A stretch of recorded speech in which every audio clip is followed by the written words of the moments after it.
those motions. You might sometimes hear folks refer to that as the stack. Think of the stack as an onion.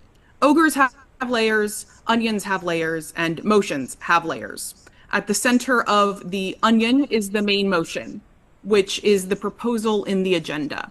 As people make motions like to amend, refer to committee, extend debate, etc., that adds outer layers to the onion.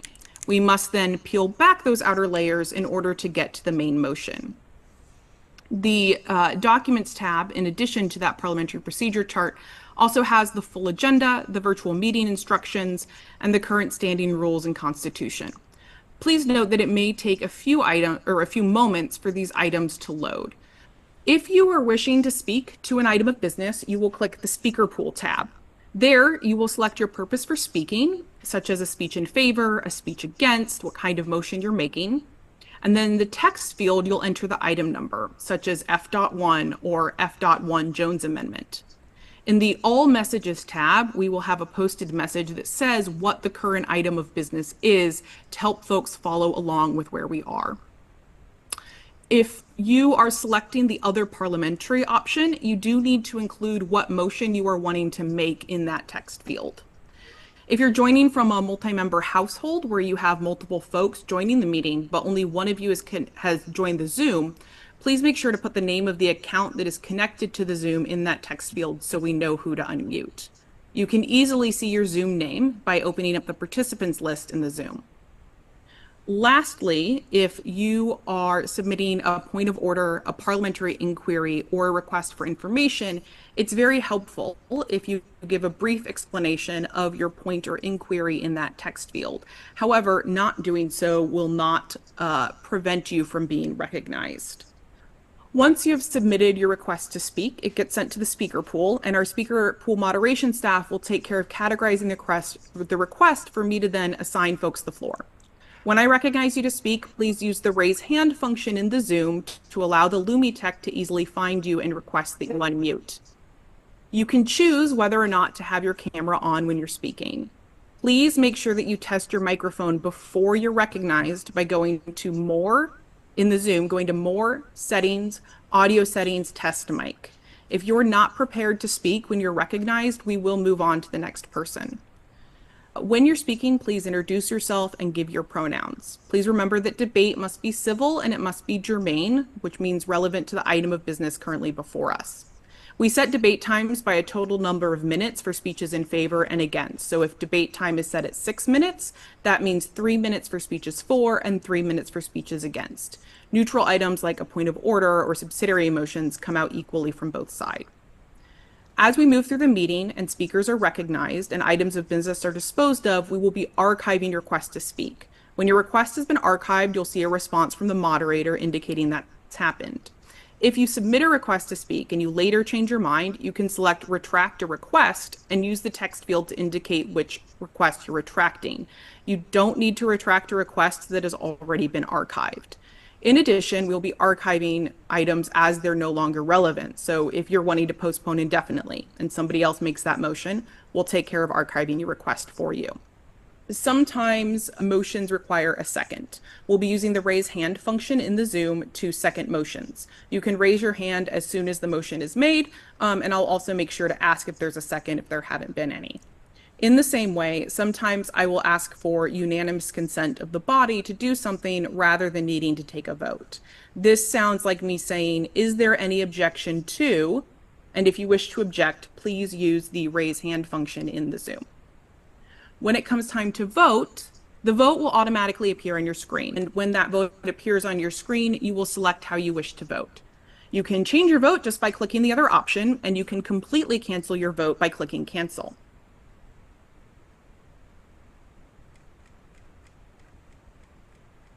Okay, folks, we are going to go ahead and get started.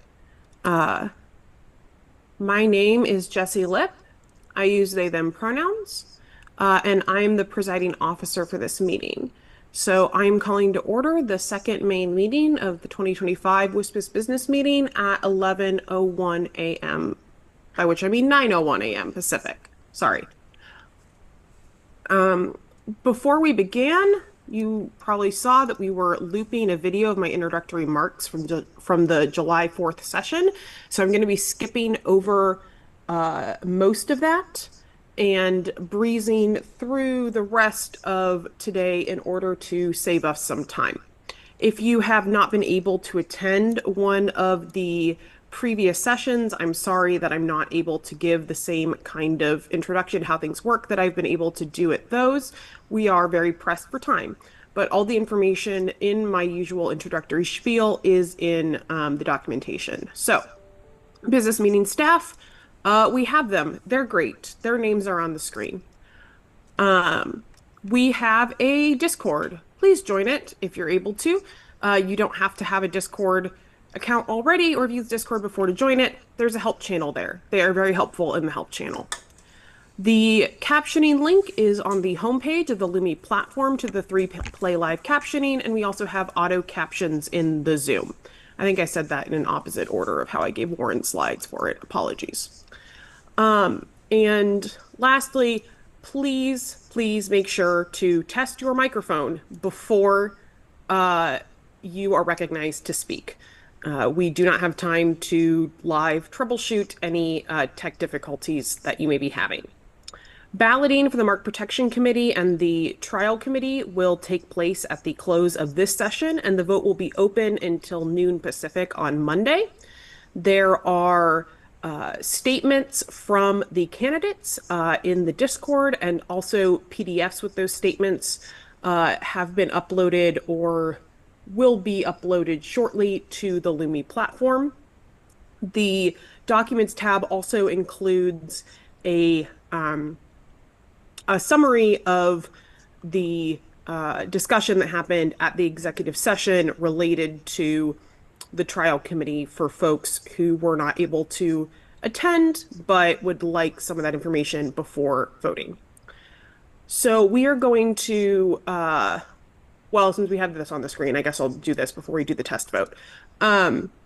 So at the last session, we created a committee called the Sparkle Unicorn Committee, which is looking at the creation of a whistleblower's charter and a code of ethics.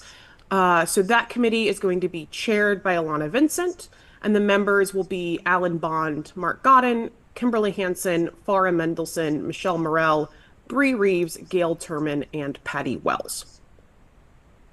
And as I said at that meeting, if they want to rename themselves to, I don't know, the Robot Committee, they can do that. So we are going to go ahead and do a test vote to get started. And so today's test vote is going to be Lord of the Rings, books or movies. And so we can go ahead and open that test vote.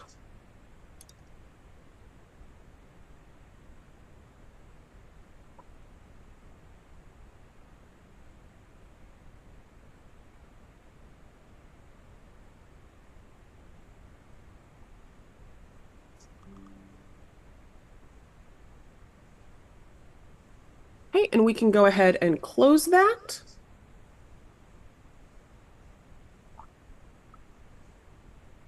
So we have 75% of folks prefer the books and 25% of folks prefer the movies. Great to know. Okay. The first item of business that we are going to be taking up today is the report from the committee to look at D.8. And I'm going to be recognizing Els, I believe, to give a brief report from that committee.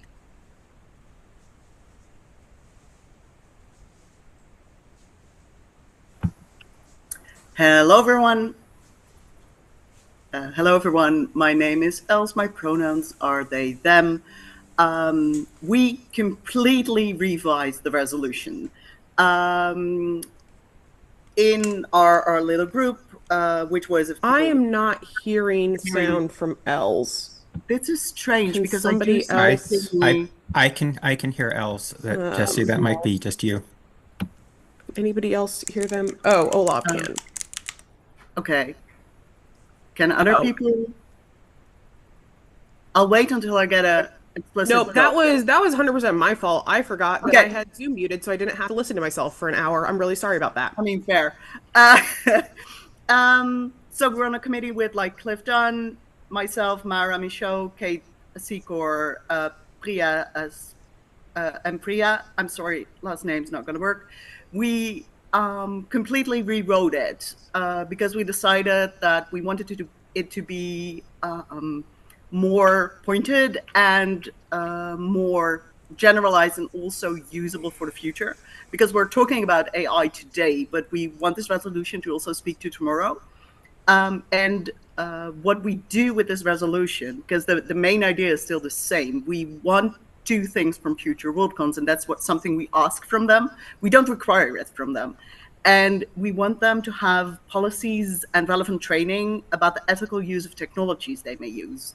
I did see some discussion that about the mention of the code of conduct.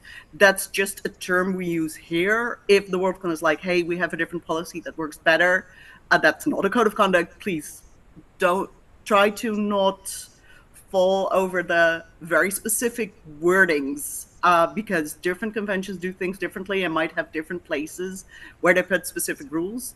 The main thing that we want to achieve with this is that we as a business meeting say, hey, we would love it if Worldcons take the ethical use of new technologies into account, and that they provide that in policies, and that they provide training for the people working on the Worldcon. I yield. Okay, and so to be clear, the committee is recommending an amendment by substitution with the text on the screen. As this comes from committee, it does not require a second. I am going to recommend a debate time of 6 minutes for the entirety of D.8. Is there any objection to 6 minutes? You can use the raise hand function in the Zoom. Seeing none, debate time is set at 6 minutes. And I'm going to recognize Mara for a speech in favor.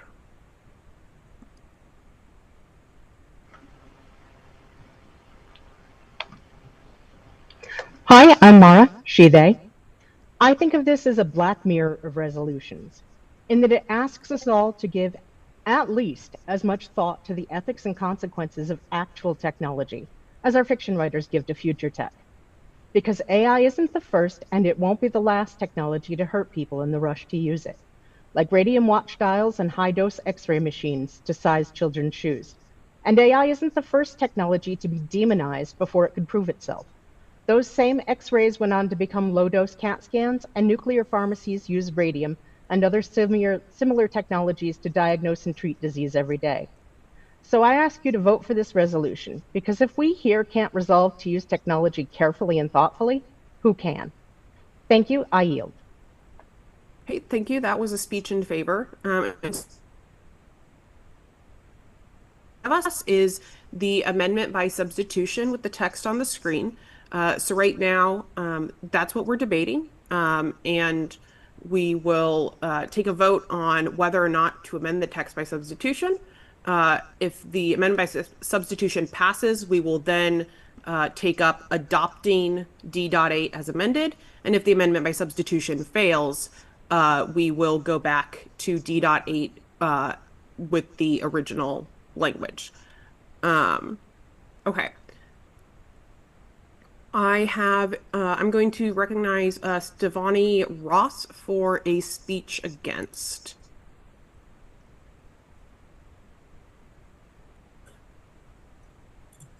Yes, hi, Stevani Ross, they, them. I feel that the original wording of D8 was about a specific threat, which exists right now in generative AI, which has been an issue this year and is also a very large issue in society right now, and that the rewording, while the intent is admirable, it is so nebulous that basically whatever position you have, you can see it as being within the ambit of what it thinks is okay, basically. And I feel that's something more focused on what we need right now, is a better choice. Therefore, I oppose amending this. Thank you. Okay, thank you. That was a speech against. I'm going to recognize Alan Bond for an amendment. I move to amend this to remove code of conduct and replace it with convention policies. Okay, so the amendment is to strike code of conduct and insert convention policies. Is there a second? You can use the raise hand function in the Zoom to second. Okay, I do see several seconds. I'm going to ask, is there any objection to just immediately adopting this amendment? If anybody objects to just immediately adopting this amendment, please raise your hand in the Zoom. Okay, and seeing none, we're just going to take that as done. Okay. So we are back to the amendment by substitution as amended. Okay, I see. Okay, I'm gonna recognize Cliff Dunn.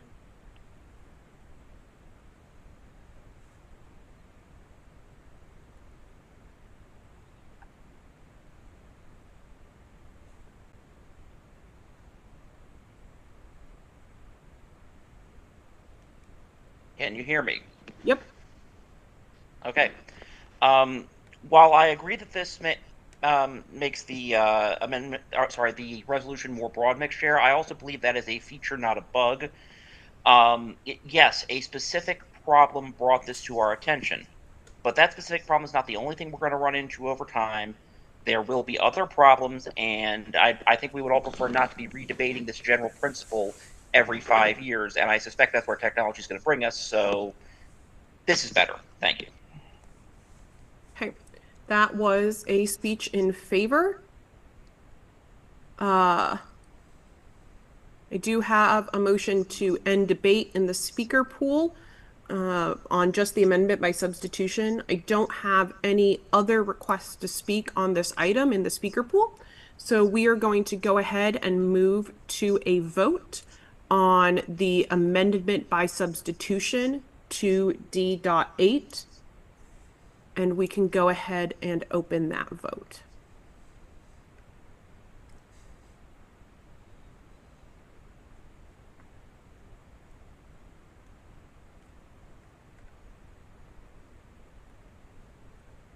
Okay, and we can go ahead and close the vote.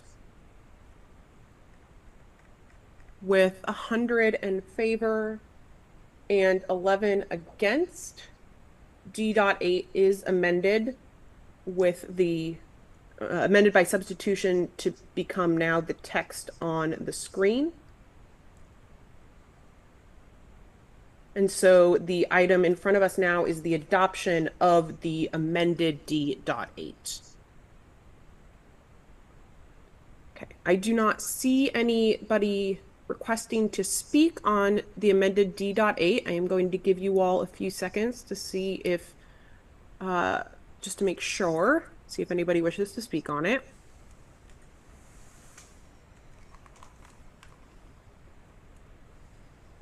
Okay, I don't see anybody wishing to speak. And so we will go ahead and open the vote on the adoption of D.8 as amended, and that text is on the screen.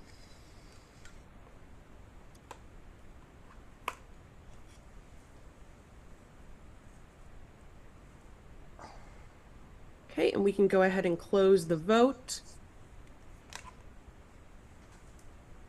with 93 in favor and 20 against. D.8 is adopted. Okay. So moving into the rest of what we have, the rest of what we have ahead of us, folks. In case you are unaware, this is where things stand.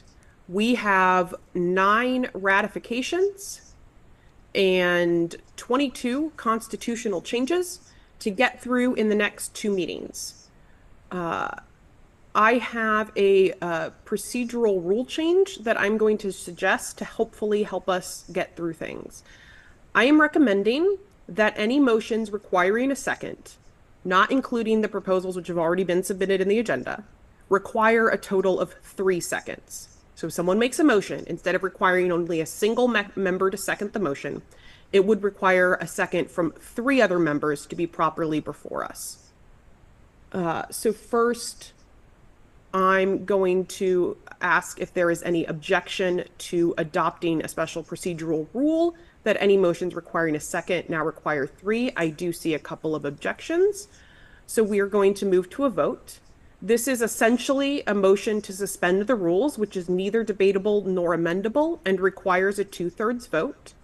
And so we are going to go ahead and, when Lumitech is able to, open the vote on the adoption of a special procedural rule requiring 3 seconds.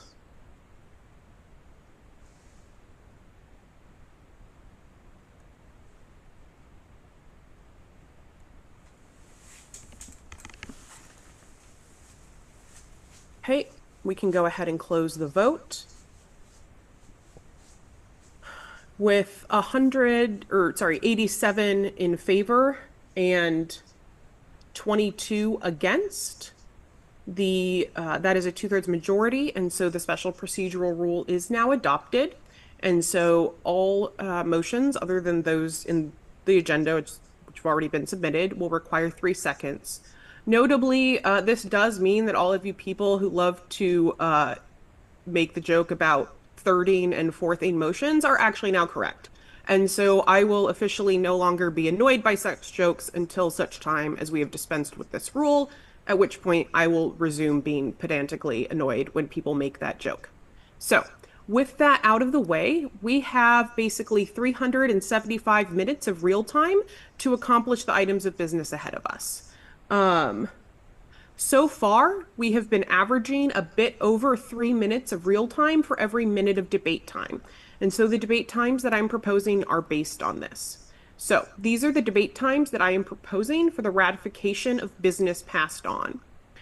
For E.1, missing in action, 2 minutes. For E.2, the way we were, 6 minutes. E.3, required license agreement, 4 minutes. E.4, MPC procedures, 4 minutes. E.5, Hugo administration and site selection monitoring, 6 minutes. E.6, editorial alignment, 2 minutes. E.7, no more retros, 8 minutes. E.8, belated finalists, 6 minutes. And E.9, cleaning up the art categories, 8 minutes. As a reminder, we will be taking up E.9 at the July 25th session due to the scheduling constraints of one of the original proposers. So, is there any objection to the debate times that I have proposed?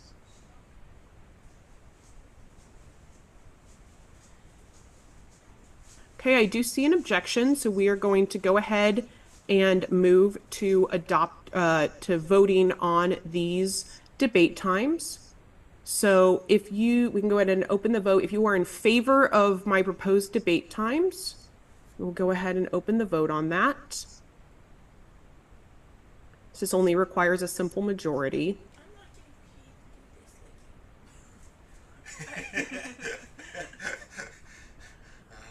It's like, and now we motion that there's a second. Is there an objection to extending the second to the debate? And no, I'm not gonna pay for this shit. This is like, maybe it's okay for me. So the thing that I can't figure out is these are science fiction people here. They're having a cow because. Okay, we can go ahead and close the vote. ChatGPT on a list to create. With 114 in favor and 8 against, these debate times are adopted, and I'm going to recognize Cliff Dunn for a point of order. Oh, yeah, they hate AI for some reason.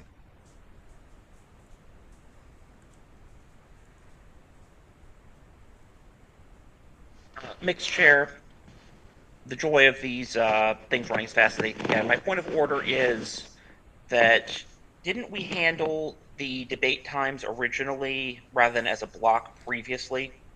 I know you're trying to move things along, but I believe that we were supposed to do those individually. Yeah, I mean, yes, at the previous meeting, I had us go through them individually, and we voted on them on a block today. There's no rule that says we had to go through them individually, given what the executive session was about. I had us vote on them individually in case there were specific items that were more contentious than others. Given the majority of the vote we just saw, Yes, and I'd like to just say for the record that I filed the point of order prior to the results being known, so I right. didn't file No, this yeah, after I yes, saw, I'm saw aware. a massive. Yeah, no, I understand that. Yeah, but I didn't see the point of order until after the vote happened. So, Yeah, no, you're right. okay, cool. We are going to go ahead and move forward.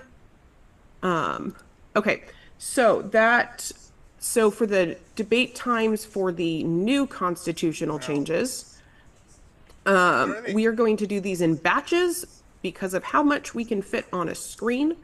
Warren, if you want to go ahead and get those up.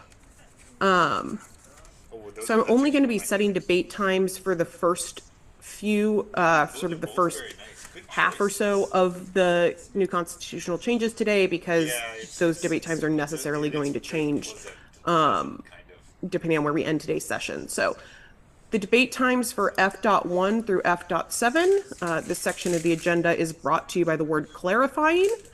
I am suggesting for F.1, clarifying active bids, 2 minutes. F.2, clarifying Hugo administrator discretion, 4 minutes. F.3, clarifying best graphic story, 4 minutes. F.4, clarifying best series, 4 minutes. F.5, clarifying the best dramatic presentation categories, excuse me, 4 minutes. F.6, clarifying nominee diversity, 4 minutes. And F.7, clarifying WSFS membership rights, 6 minutes. Is there any objection to my proposed debate times? Okay, seeing none, these debate times are adopted.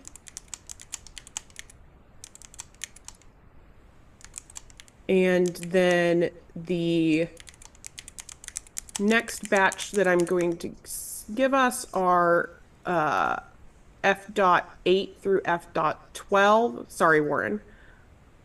So while Warren gets that on the screen. So F.8, 14 Days of Christmas, I'm proposing 4 minutes. F.9, Hugo Award Software Source, 4 minutes. F.10, Site Selection Concordance, 4 minutes. F.11, Mandated Hugo Administrator Reports, 4 minutes. And F.12, Speculative Poetry Hugo Award, 8 minutes. Is there any objection to the debate times that I have proposed for these items? I do see an objection. And so we are going to go ahead and vote on these. So if we can go ahead and open a vote on adopting debate time for F.8 to F.12, or sorry, my apologies, don't open that vote, given the point of order I received. Is there any objection to voting on these debate times as a block? Okay, okay, there is an objection. Okay, we're going to have a, okay. Okay, we're going to treat this as a motion to suspend the rules to adopt debate times as a block, which will require a 2/3 vote. So if we can go ahead and open a vote on suspending the rules to have debate times voted on in a block instead of requiring separate votes for each one. And so a motion to suspend the rules requires a 2/3 vote and is neither debatable nor amendable. Once the tech is able to get that open.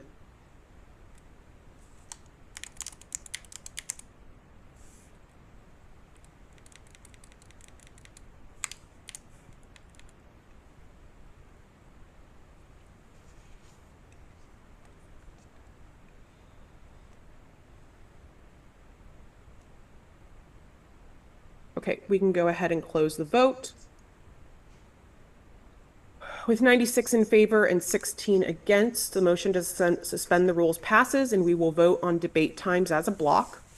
And so if we can go ahead and open up a vote on adopting the debate times for F8 through F12. Sorry, we're starting with some slightly more complicated votes that I know takes the tech a little bit more time to get in order. My apologies for that.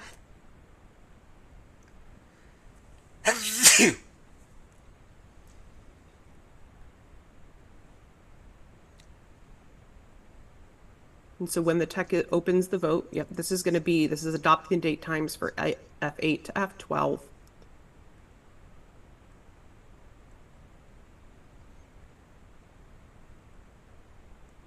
And we can go ahead and close the vote. With 98 in favor and 7 against, these debate times are adopted. Okay, like I said, I'm going to hold off on setting debate times for the rest of the items until the next session. And if we get to past F12 today, you all get cookies. And we'll set debate times for those items when we get there. Okay. Let me check the queue.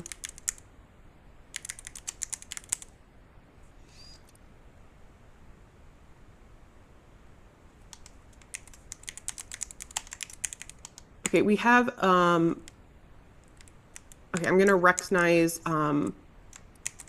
Alexia for a motion.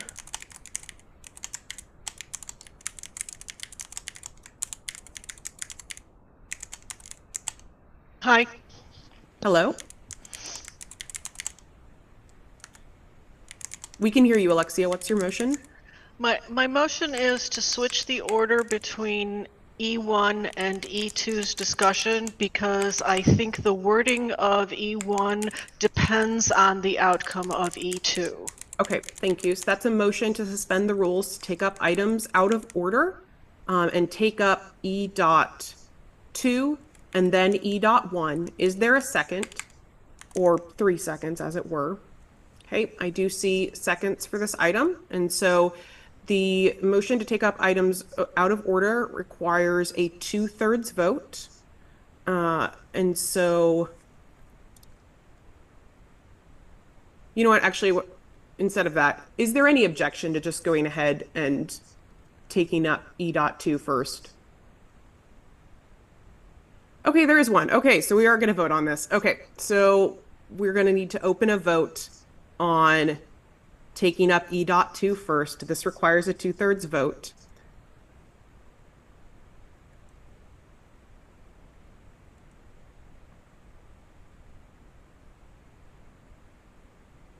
Okay, and we can go ahead and close the vote with 94 in favor and 6 against. The motion passes, and so we will take up E.2 first. Okay, and so now we are at that point. So the current item of business is E.2, the way we were, which can be found on page 26 of your agenda. Debate time on this item has been set to 6 minutes.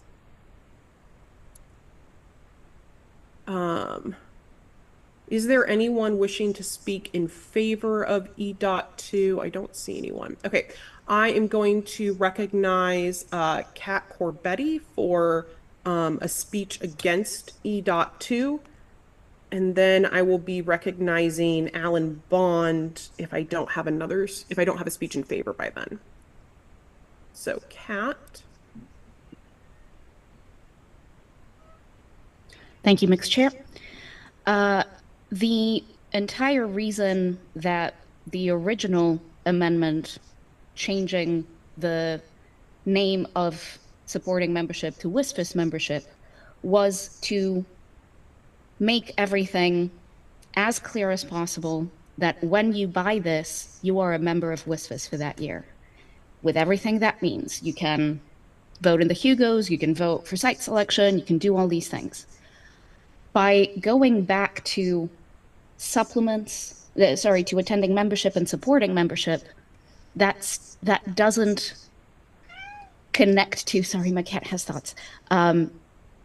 It doesn't quite link itself to WSFS. And I think that is crucial. I have also submitted a motion to clarify said WSFS rights. So I believe that we should keep the name of it as WSFS membership and attending supplement. Thank you very much. I yield.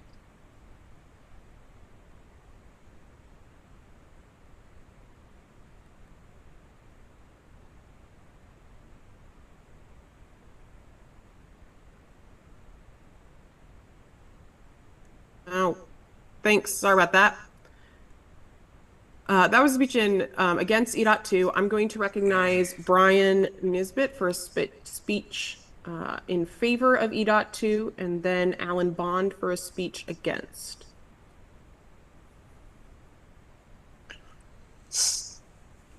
Yep. So, can people hear me? Yep, you're good. Okay, cool. Thank you. Thank you, Mr. Chair. So very briefly, I spoke against this when we changed it the first time.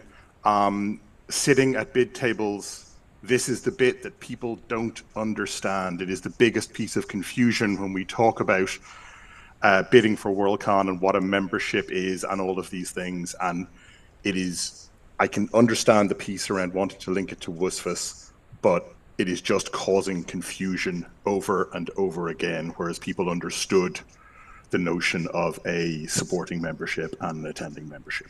I yield. Okay, thank you. That was a speech in favor of E.2. I'm going to recognize Alan Bond for a speech against, and then I will be recognizing, Linda Deneroff for a speech in favor. Thank you, Mixed Chair. I speak against this motion because I believe that the WSFS membership has incredible import. I believe that the attending supplement language is confusing, but I believe the WSFS membership language is important. And I think that especially as we have these virtual meetings, the Hugos happening beforehand, all of these functions of WSFS are important functions that are a part of WSFS. And I think that communication of what a WSFS membership is an important thing, and I think the attending supplement language is confusing, but I don't think the WSFS membership part is confusing. Thank you. Thank you. That was a speech against E.2. I'm going to... Yes. Okay, so I have several folks with their hands raised in Zoom who have not been recognized to speak, and we don't have something ahead of us that I haven't asked for a second or an objection, so can we please not just have hands raised for the heck of it? Okay, I'm going to recognize Linda Deneroff for a speech in favor, and then I'm going to recognize Steve Cooper for a speech against. Linda?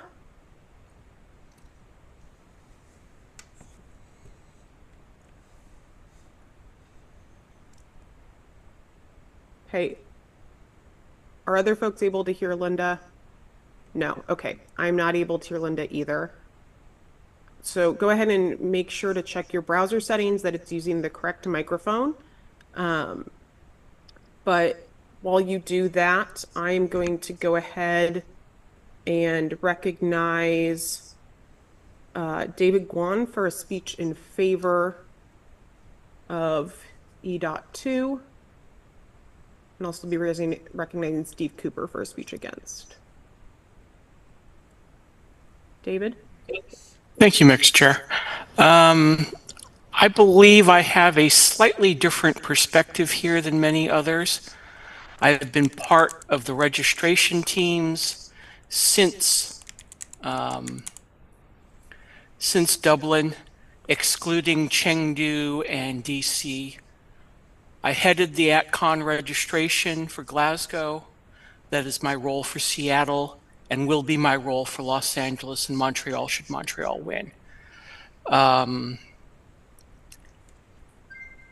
agree with the suggestions and the original intent behind E2, but it has caused massive amounts of confusion. I see this on a daily basis in responding to member questions with regards to what a WSFS membership is. And I think, I believe that if we were to go back, the majority of those questions would go away. I yield. Thank you. That was a speech in favor. I'm going to recognize Steve Cooper for a speech against, and then I'm going to try and recognize Linda Deneroff again. Hello. Basically, I'm going to disagree with my esteemed colleague Brian in that when I was running Treasury for Glasgow and other previous times, there was no confusion over the WSFS membership part of it. Yes, attending supplement is confusing, but then that's just down to American stuff. We call it an attending ticket, basically. But the WSFS membership works really well. We point out that we're a membership organisation and that basically you need to be a member. And it also gets around thinking why day members can't attend the business meeting, things like that, because they don't have a WSFS membership. I yield. Thank you. Okay, that was a speech against E.2. We're going to try and recognize Linda Deneroff again. Thank you, Mixed Chair. Can you hear me now? Yep, I can hear you. Okay. I was one of the original makers of this motion. If you are a member of the convention, you are automatically a WSFS member. That was the way it's been in the past. I don't, when they tried to redefine it, I think they just caused confusion about, if I'm a member of WSFS, why can't I attend the convention? Why do I, people don't understand that. If you are a member of the convention, you are a WSFS member. Originally, supporting memberships were created for people who could not attend the convention, who wanted to support the convention. They were still WSFS members. They could still vote. They could still get all the materials. The only thing they couldn't do was attend the business meeting. So I think going back to the original intention of supporting and attending memberships works a heck of a lot better than trying to have to explain time and time and time again that you are a WSFS member, but you have to buy an additional membership to attend the convention. Thank you. All right, thank you. That was a speech in favor of E.2. Can I get a time check from our timekeeper? We have 15 seconds remaining for speeches in favor and 40 seconds remaining for speeches against. Thank you. I'm going to recognize Laura Miller for a speech against, and then I will be recognizing Sharon Spartsky for a speech in favor.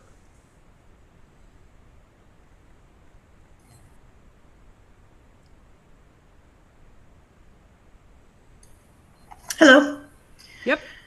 I like the way that we are. I think that calling it a WSFS membership is important, that we emphasize the fact that the membership is actually the rights to vote in the Hugo's site selection. I think that the wording of it as a membership of WSFS, of the society, is the thing that we need to emphasize, and that the attendance at Worldcon is an extra thing that you add on to your membership. And when you gain this right to be a member, that you retain the right. That is time. Okay, thank you. So time against E.2 has elapsed, and I'm going to recognize Sharon Spartsky for a speech in favor. We have 15 seconds of time remaining in favor. Sharon. Thank you. Can you hear me? Yep. I also have long experience working registration and pre-registration for Worldcons, starting with NorrisCon 3 in 1989, including ShyCon 2000. And while there has been some confusion... That is time. Okay, thank you. Okay, so debate time has elapsed. I do have a parliamentary inquiry regarding whether or not motions up for ratification are amendable. So to be clear, and I should have stated this at the beginning of this section, and I apologize. So according to our rules, amendments to our Constitution, changes to our Constitution require passage at 2 consecutive business meetings. So these are items that were adopted last year at the 2024 meeting in Glasgow. And should they be ratified at this meeting, will be added to the Constitution. We are allowed to amend the items up for ratification if the change requires, generally speaking, amending something that is up for ratification resets the ratification clock. In the case that the amendment brings the language closer in line to the existing constitutional language, then it does not reset the clock, and we still are able to, it still gets added to the Constitution at the end of the meeting. Okay, so debate time has expired.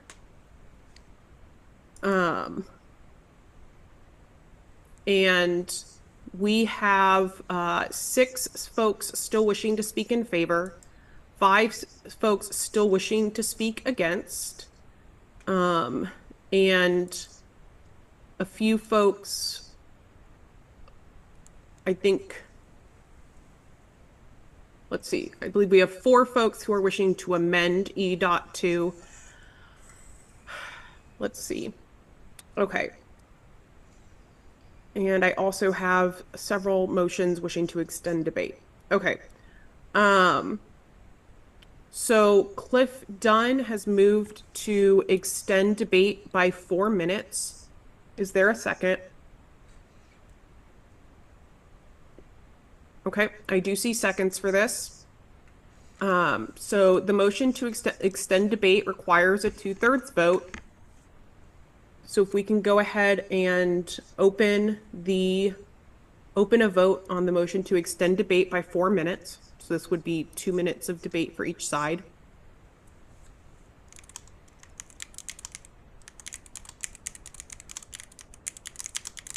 Okay, we can go ahead and close the vote. With 52 in favor and 55 against, that is not a 2/3 majority. And the motion to extend debate time does not pass. So even though debate time has elapsed, people can still make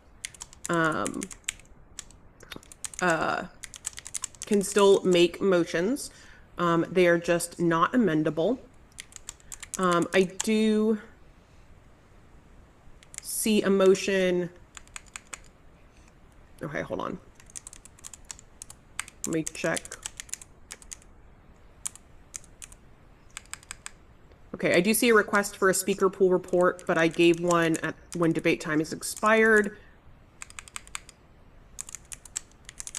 And I have a point of order from somebody wanting to finish their speech. Unfortunately, when debate time has expired, that ends your opportunity to make speeches, and we did not move to extend debate time.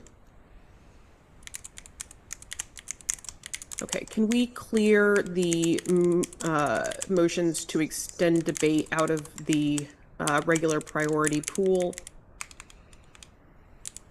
Okay. Okay, I have a motion to close debate from Josh Cronengold, and I see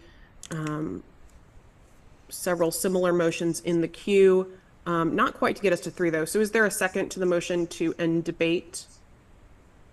Okay, I see several seconds. So the motion to end debate, which also closes off making subsidiary motions, has been moved and seconded.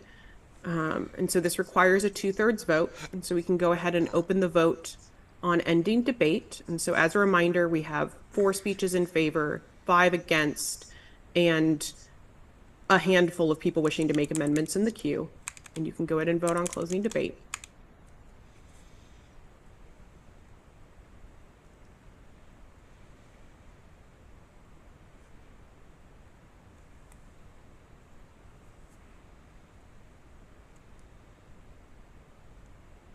Okay, we can go ahead and close the vote.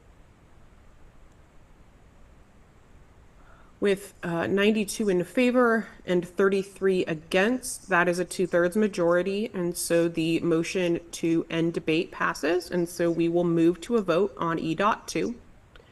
So the item before us is the adoption of E.2. Should this be adopted, it will be added to the Constitution at the end of this Worldcon, and so we can open the vote on the adoption of E.2.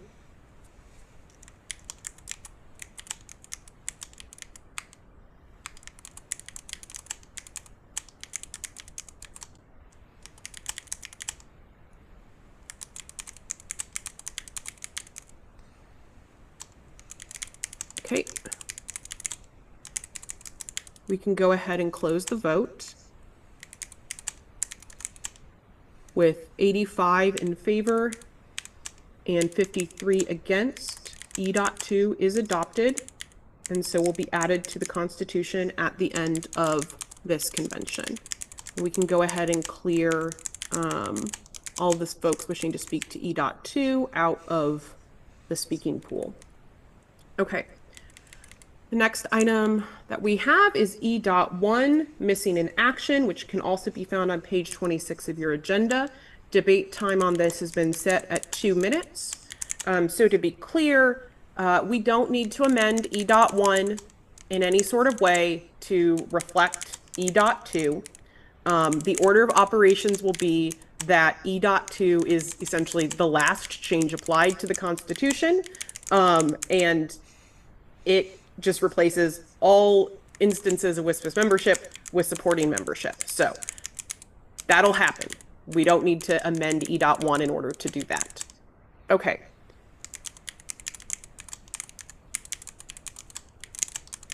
I am going to recognize Kevin Black for a motion on this. I believe this is a different amendment you're wishing to make, and I don't have anybody else wishing to speak in the Yeah. Yes, hi, can you hear me? Yes. You have a lot of I- background chatter, but I don't think you can do anything. I'm sorry, I'm at a coffee shop. I'll try to be brief. My motion is to amend D1 by instead striking all material in 1.5.2 of the WSFS Constitution after the rights of WSFS members of the Worldcon include the right to receive all of its generally distributed publications. This would have the effect of removing the sentence, WSFS memberships held by natural persons may not be transferred, except that in the case of death of a natural person holding a WSFS membership, it may be transferred to the estate of the decedent. Okay, so to make sure I understand, so 1.5.2 reads, the rights of WSFS members of a Worldcon include the right to receive all of its generally distributed publications. WSFS memberships held by natural persons may not be transferred, etc. And that is, so the text on the screen is editing the second sentence of 1.5.2. And so my understanding is that you are wishing to amend 1.5.2 to strike the entirety of the text that's on the screen so that the only text in 1.5.2 would read, the rights of WSFS members of a Worldcon include the right to receive all of its generally distributed publications. Is that correct? Okay. And Warren, I am putting in the staff chat that first sentence if you want to copy and paste that so that folks can see that. So I am not sure if this is germane since it's editing a different part of the section than the rest of the amendment. Martin, do you want to hop into our voice or unmute here and give me your opinion?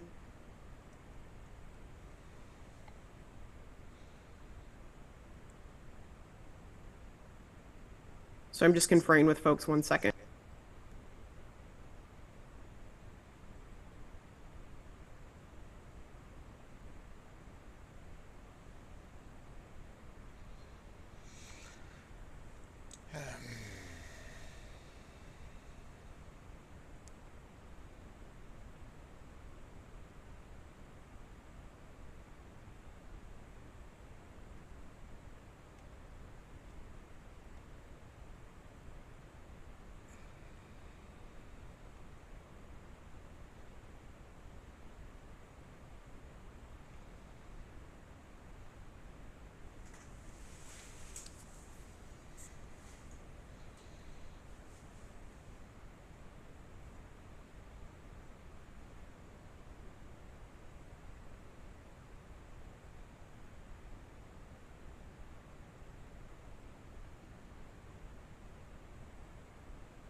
Okay, thank you for giving me time for that. Okay, so yeah, my parliamentarian agrees with me. I'm going to rule this out of order.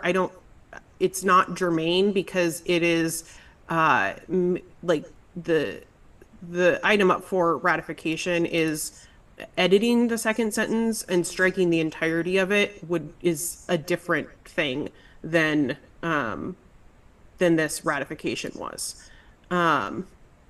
So I have several points of order and such related to that amendment. You can go ahead and clear those out of the queue as I've ruled that amendment out of order. Okay. Don't believe. Yeah, the rest of these are no longer relevant. Okay. Okay, I'm going to recognize Ron Oakes for a speech in favor of E.1. And anybody else wishing to speak to E.1 should submit a request to speak. Yeah. E.1 simply is a matter of clarifying an issue that was created when the non-transferability amendment was passed that limited the rights to transfer the voting rights. And it clarifies, I believe this was actually made by the Nitpicking and Fly-Specking Committee, who are responsible for fixing these kind of errors in the Constitution. And it simply makes sure that should someone become deceased and hold a WSFS membership, now a supporting or attending membership due to the change from E.2, that those memberships can be transferred. This is simply cleaning up a procedural error that we created, an inadvertent inability for the rights of a dead individual to be transferred. Thank you. I yield. Okay, thank you. That was a speech in favor of E.1. I don't have anybody else wishing to speak to E.1. And so we are going, oh, wait, now I do. Olav, how much time do we have remaining in favor? 5 seconds. Okay, so I don't have any speeches against. And so we are going to go ahead and move to a debate a vote. We've already done the debate on E.1. And so we can go ahead and open the vote on the adoption of E.1.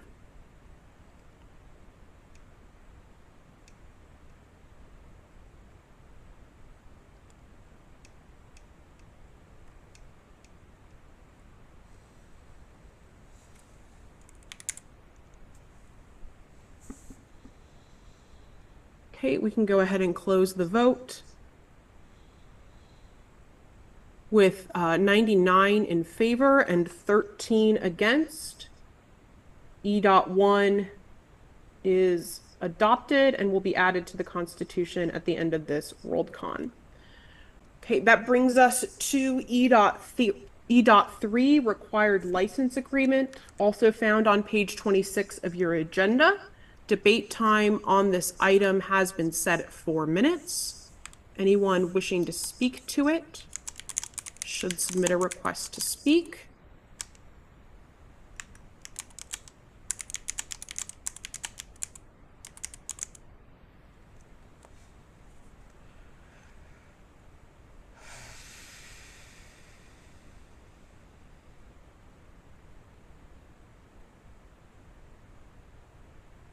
Okay, I'm going to go ahead and recognize Alan Bond for a speech in favor of E.3. Thank you, Mixed Chair. This is an important thing that we need to ratify. This marks a licensing agreement with the bids and committees since WIP has been invested with the marks. It is now important for the for WIP to have an agreement with the various organizations using the marks. This added to the Constitution would make it so that it is the understanding of WSFS that this is necessary, and it is necessary. Please, please, please pass this amendment. Thank you. Okay, thank you. That was a speech in favor. I don't have anybody else wishing to speak against, so I'm going to recognize Dave Wallace for a speech in favor.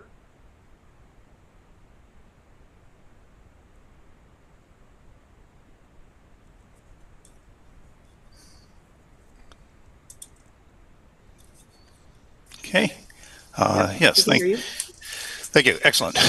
So yes, I just wanted to underline what Ellen said. I've heard from intellectual property lawyers that have concerns about how the whole Chengdu thing went down, and in particular, the fact that what we are protecting, or allegedly what WIP is protecting, is the good name of the service marks that we use. And if we do not have a agreement to specify the quality of how conventions use that mark, there's a good chance that we could lose those protections altogether. So again, I favor this, and hopefully you will vote. I yield. Okay, thank you. Okay, I currently don't have anybody else wishing to speak to this motion. I do have a motion to end debate, but as we don't have anybody else wishing to speak, we're going to go ahead and move to a vote. So we can go ahead and open the vote on the adoption of E.3. So we are voting on the adoption of E.3 required license agreement. I understand that there have been some concerns about how long the votes are held open. We can go ahead and close the vote. I can see the live vote totals as they happen, and so I'm closing the vote when it's very disparate. I leave it open longer when it's close. With 123 in favor and 2 against, E.3 is adopted and will get added to the Constitution at the end of this Worldcon. Okay. The next item that we have is E.4 MPC procedures, which is found on page 27 of the agenda. Debate time on this item has been set to 4 minutes. Anybody wishing to speak to E.4 should submit a request to speak.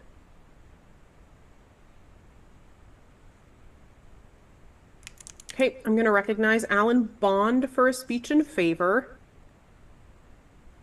Thank you, Mixed Chair. This measure is intended to bring the Marks Protection Committee's policies in line with the policies of WIP, in addition to create a way for members to be removed if they have acted in what the Marks Protection Committee believes to be bad faith. It is a 2/3 vote of the committee. This is important because there are times when members of the Marks Protection Committee have done things that have harmed the marks, and we need to be able to remove them. I would strongly speak in favor of ratifying this amendment. Thank you. Thank you. That was a speech in favor. I'm going to recognize, I don't have anybody wishing to speak against, so I'm going to recognize Nicholas White for a speech in favor.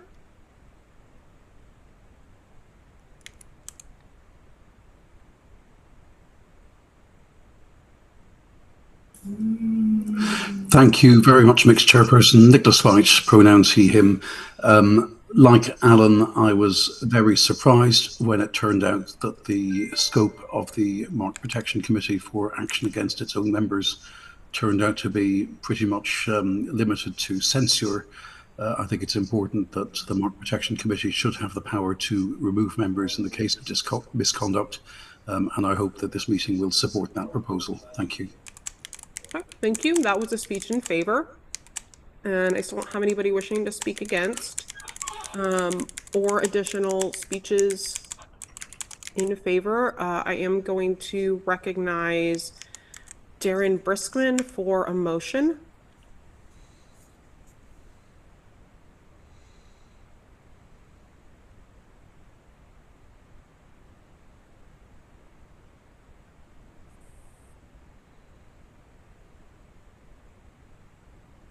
I would point out that the current phrasing of this proposal would prevent persons with hearing Darren, challenges. are you wishing to make a motion? Because it sounds like you're making a speech.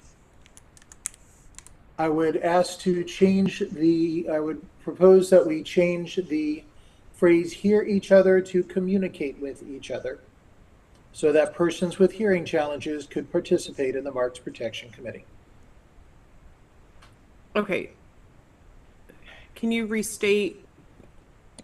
You're wishing to strike which text and insert? 1.7.y, third line, Mhm. currently states members participating may simultaneously hear each other. Strike the word hear and replace with communicate with. Okay, so the motion is to strike here and insert communicate in With. 1.7.y. Communicate with one another. Or sorry, communicate with. Thank you. Okay. Is there a second? All right, I see several seconds, and so it is seconded. I understand that there's some requests regarding the color of the markup. Unfortunately, like, it can't be red, it can't be blue, because those options are already taken. When Warren has a chance, he's going to try and edit his green to be a little more readable, but this is what we have for the moment. So to be clear, this is an amendment. The Briskman amendment is to strike here and insert communicate with in 1.7.y.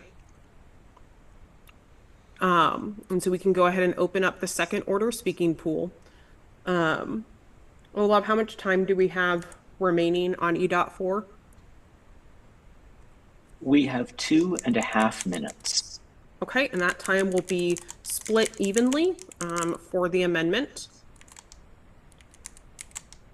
Okay, hold on. I have a couple points of order, I think, maybe. Okay, so I have a couple parliamentary inquiries about whether this is a greater or a lesser change.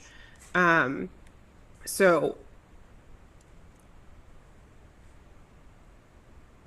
I think I'm not ruling yet because it hasn't happened yet. I am inclined to say my opinion is that it is a lesser change. But we will rule on that officially when it is, or if it is adopted. Okay. I'm going to recognize Kate Secor. If your point of order is relevant to the amendment, can you please raise your hand? And if it is better taken up after the amendment, can you please not raise your hand?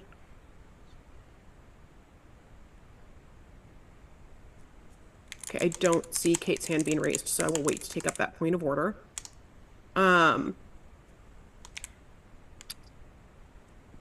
There's a request that I rule now on whether it's a greater or a lesser change. No, I do not issue rulings on hypotheticals. Also, if I rule, it can get appealed, and we are not going to be taking time with an appeal of the ruling of the chair on an amendment that may or may not get adopted. I will not be ruling until we know whether or not the amendment is adopted. Okay. Darren, do you wish to speak in favor of your amendment? If so, can you please raise your hand?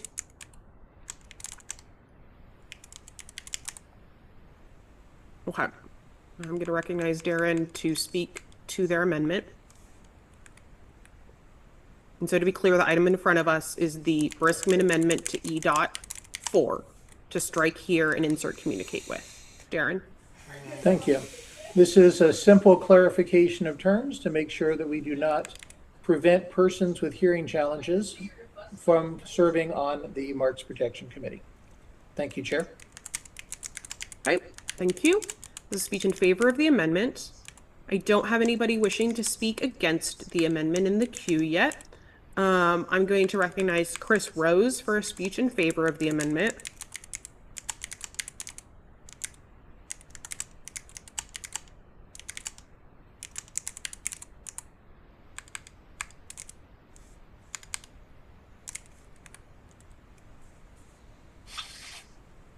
Thank you, Mr. Chair. Chris Rose, he, him. I would like to echo Darren's statements that this is a simple minor change for explicitly supporting accessibility as part of the Mark Protection Committee and WHIP. And I see no reason for us not as a group to adopt this amendment before approving the constitutional amendment. I yield. Thank you. That was a speech in favor of the amendment. Okay, I'm going to recognize Cliff Dunn for a speech against the amendment. And then if we still have time remaining, I'll recognize Alan Tipper for a speech in favor. Mixed Chair, I am fully in favor of the intent of this amendment. My only concern is that this could inadvertently end up rolling us back by a year, and since we've been unable to get a formal ruling of the chair that this is not a greater change and resolve that, I don't want to risk losing another year on this over a hang-up. Okay, thank you. That was a speech against the amendment. I will just restate for anybody who missed it that as a parliamentary inquiry, my opinion is that it is a lesser change, but I have not officially ruled. Okay, I don't see anybody else wishing to speak on the amendment. And so we will go ahead and move. Okay, I'm sorry, I do have a speech against the amendment. I'm going to recognize Jerry Sullivan for a speech against.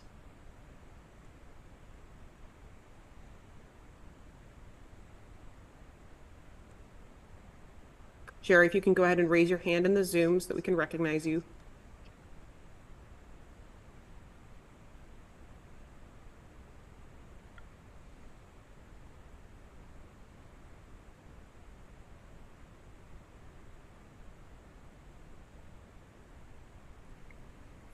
Thank you, Mixed Chairperson. My concern, fully in favor of accessibility things.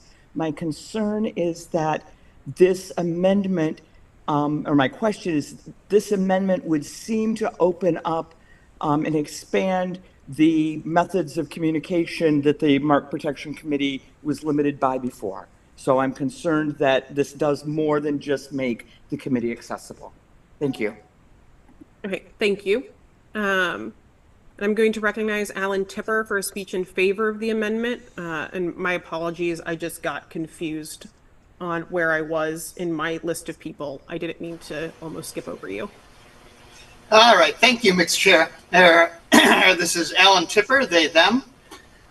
Simply put, I believe that this amendment does work perfectly as a minor change, and to address what Jerry was just us talking about in their speech against, hence, because of the other wording in this amendment, I believe that that isn't a problem with this specific change. So I am in favor of this.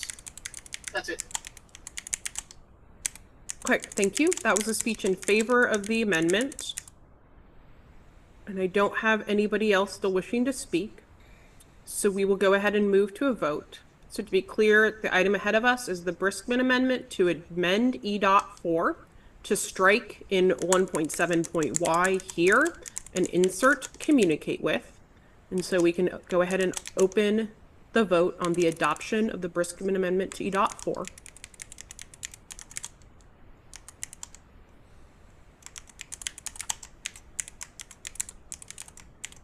Okay, we can go ahead and close the vote with 111 in favor and 112 against. The motion is adopted, and Mixed Chair, that is 12 against, not 112. Yeah, no, you're right. Yep, 111 in favor and 12 against. Thank you. The motion is adopted, and so the text of 1.7.5 now strikes here and inserts communicate with so that it reads, all members participating may simultaneously communicate with each other. Olaf, how much time do we have remaining on E.4 after the amendment? We have 35 seconds remaining. Okay, thank you. Okay, and so we have an amended E.4, and I am going to rule that this is a lesser change and so does not reset the ratification clock. And I'm going to recognize Kate Secor for a point of order. Hello. Mixed Chair, would you please rule on whether this is affected by Chair's ruling, I think it's 2011-01, the one that says that business meetings aren't allowed to control the MPC? Yeah. So no, it's not. So to be clear, the point of order is that there have been rulings made in the past that basically we can't tell the MPC what to do. To be clear, the business meeting can't. I'm simplifying things, but the rulings about what the business meeting can and can't tell the MPC to do is about things like instructing the committee to do things as part of like a resolution, because the MPC is in the Constitution. This changes the Constitution. We are allowed to tell the MPC to do things via the Constitution. That is, in fact, like the mechanism for that, generally speaking. So yeah, this is fine. Okay. So we are back to E.4 as amended. I do not have anybody wishing to speak on E.4. I do have a couple motions to end debate. But as we don't have anybody wishing to speak, we will go ahead and move to a vote. So we can go ahead and open the vote on adopting E.4 as amended.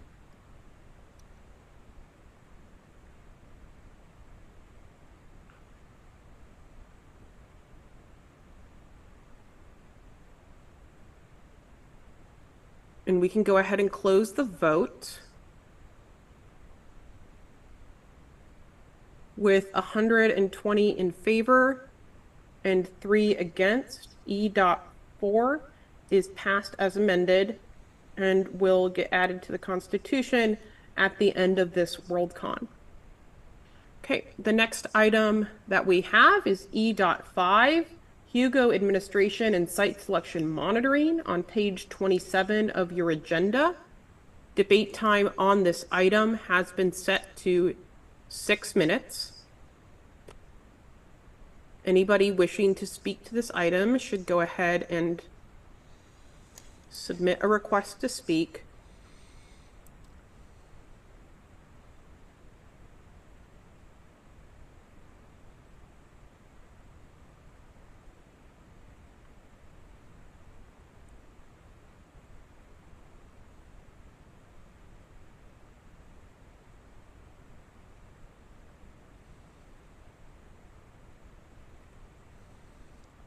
Yeah, I'm going to go ahead and recognize Nicholas White for a motion.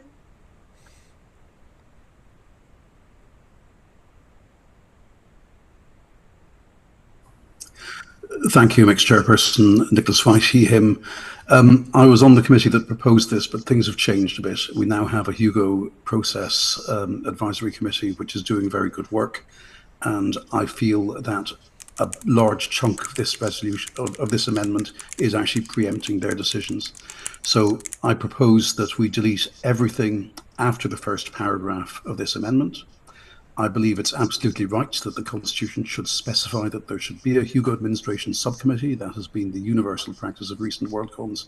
However, I think that the more detailed changes that are proposed to Hugo Administration and site selection monitoring, in other words, the proposed new section 5.x, I think that we're not yet ready to go that far, and I would like that to be further considered. And I think, although people suggested to me that I might divide the motion, in fact, this whole chunk depends on the first section, so I'm proposing instead to delete this chunk, but I still hope that people will vote in favour of the amendments to 313.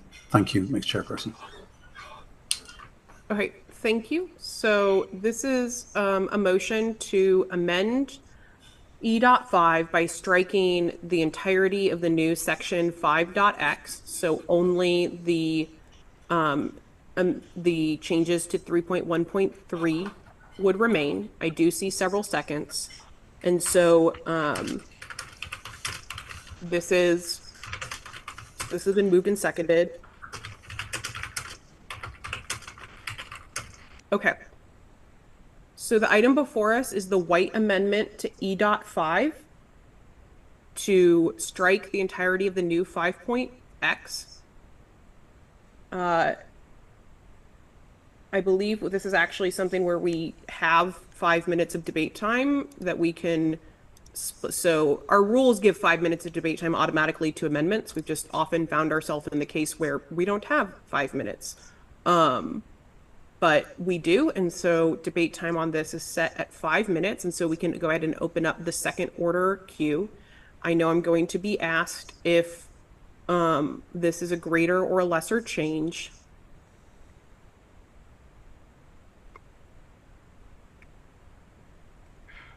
Okay, yeah. So before I rule on whether it's a greater or lesser change, I need to address the fact that the last sentence of 3.1.3 refers to the struck 5.x.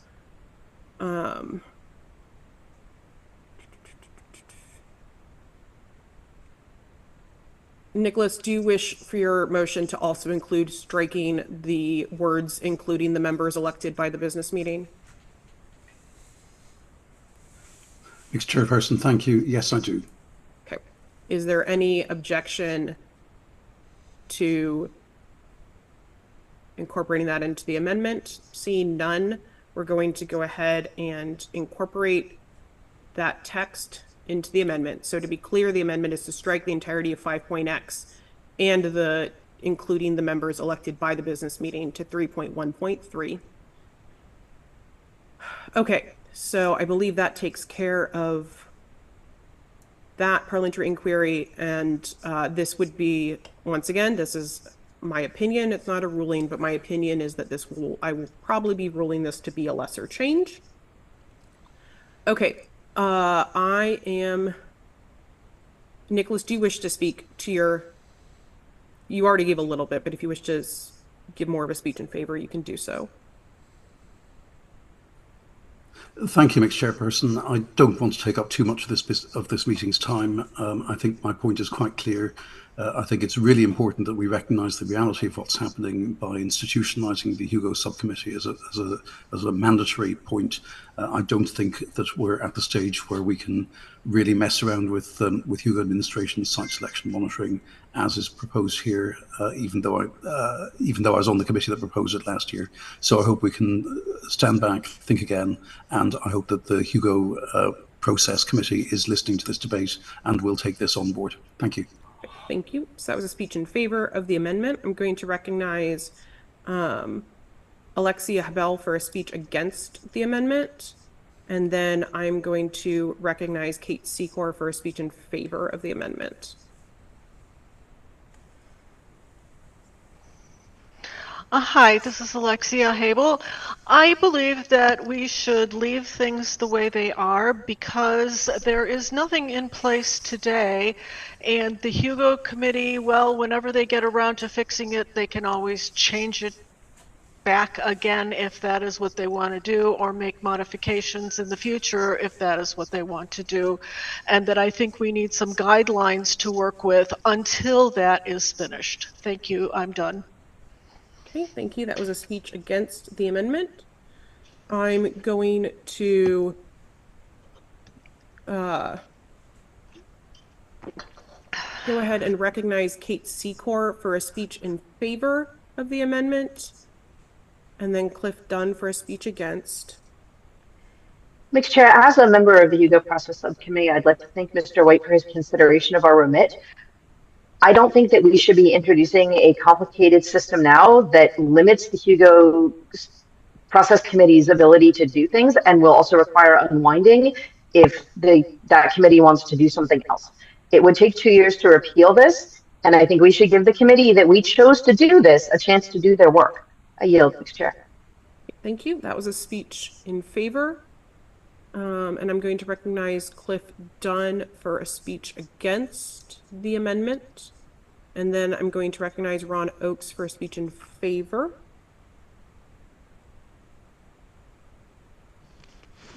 Thank you, Mr. Chair. While I definitely appreciate the sentiment of Mr. White, the simple fact is this is going to set us back 2 years, at least, possibly more, depending on how quickly the committee comes to conclusions and we adopt them. I concur with the previous speaker against, that we should adopt this now and amend it later if necessary, but I think it's more important to have something in place sooner rather than later. Thank you very much. Okay, thank you. That was a speech against the amendment. Olav, how are we doing on time? We have 1 minute and 20 seconds remaining in favor of the amendment, and 1 minute and 30 seconds remaining against the amendment. Thank you. I'm going to recognize Ron Oakes for a speech in favor. Ron Oakes, he, him. I'm largely going to reiterate what Nicholas and Kate have already said. This is a case, I think what we have here largely is a case of legislating in haste, and we also at the same meeting appointed a committee to really look at this process. Yes, they did not get back to us this year because this is a complicated process. We also have the committee that was established in executive session that is going to be looking into details of more in depth into details what happened in 2024, which may also end up informing some of what goes on. We need to make sure that we are setting guidelines and fixing the Hugo process correctly. Let's not go back and go legislating in haste and creating more complicated situations that become sacrosanct and end up creating edge cases that we can't deal with or cause problems we didn't expect in the future. Thank you. I yield. Okay, thank you. That was a speech in favor of the White Amendment.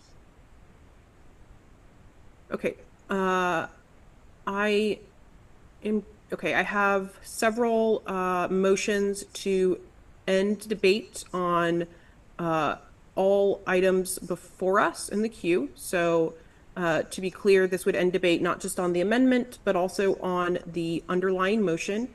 And I do see several seconds to the motion to end debate. So it's been moved and seconded to end debate. We have nobody else wishing to speak in favor or against the amendment. I do see a motion to refer, I think. And we do still have a couple folks wishing to speak against E.4, the underlying E.4. So the motion to end debate requires a 2/3 vote. And so we can go ahead and open the vote on ending debate on E.4 and the amendment.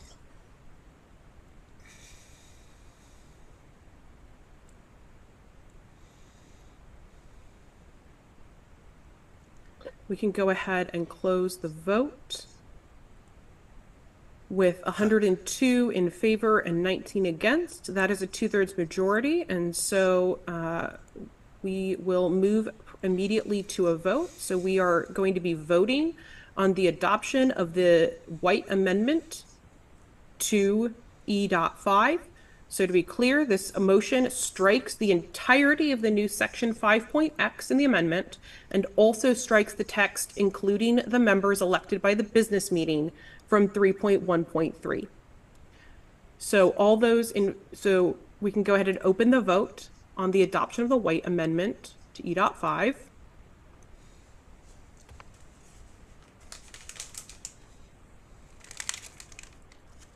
Okay, and we can go ahead and close the vote with 105 in favor and 25 against. The motion is amended. And so we are back to the underlying E.5 as amended. So this is E.5 without any 5.x and without the text including the members elected by the business meeting in 3.1.3. So we can go ahead and open the vote on the adoption of E.5.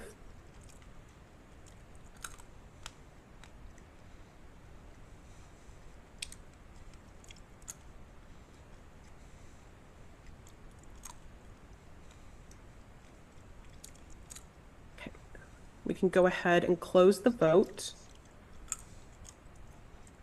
with 109 in favor and 13 against. E.5 is adopted. And I'm going to rule that this is a lesser change. And so this does not reset the ratification clock. And so this will be added to the Constitution at the end of the current Worldcon. Okay, that brings us, and we can go ahead and clear everything related to E.5 out of the speaking pool. Okay, that brings us to E.6, editorial alignment, which can be found on page 28 of your agenda. Debate time on this item has been set at 2 minutes. I'm going to recognize Emily Bell for a speech in favor of E.6.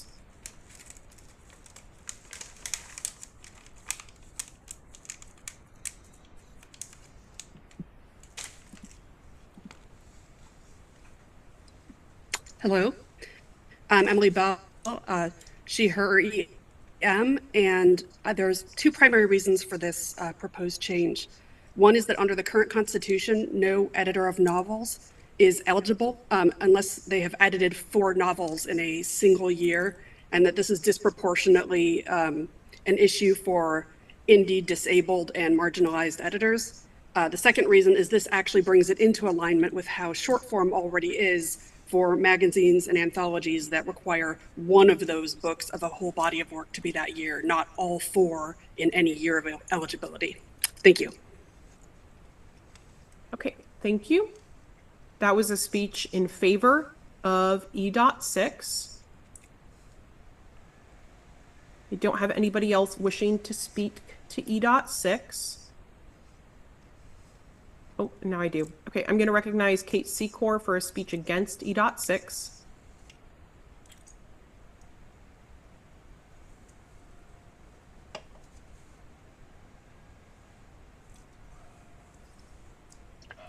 Mixed Chair, while I'm sympathetic to the accessibility argument, this is not a Lifetime Achievement Award. This is an award for work that you did in this year. I think extending this out is detrimental to the intent of the award, and that for a similar effect, proposers should consider reducing the number of 4 to a smaller number, rather than making this more of a lifetime award. I yield. Okay, thank you. That was a speech against E.6.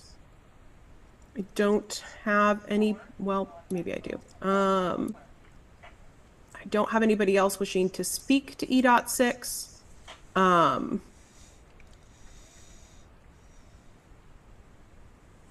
Okay, I do have, okay, so I have a couple different motions to end debate on E.6. I do have one person still wishing to speak in favor and somebody wishing to make an amendment in the queue. Is there a second to ending debate on E.6? Okay, I do see several seconds. So this is, I'm not sure if we have a minute of time remaining, but I'm going to take this as a motion. If we don't, I'm going to say this is a motion to suspend the rules and end debate, since our rules technically say that you have to, that you can't do that when the clock's under a minute. So the motion to end debate requires a 2/3 vote and is neither debatable nor amendable. So we will go ahead and open up the vote on ending debate on E.6.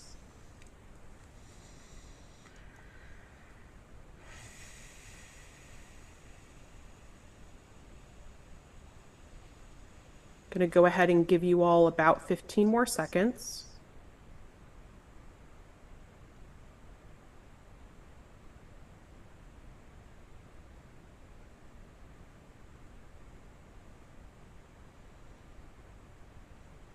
Okay, we can go ahead and close the vote.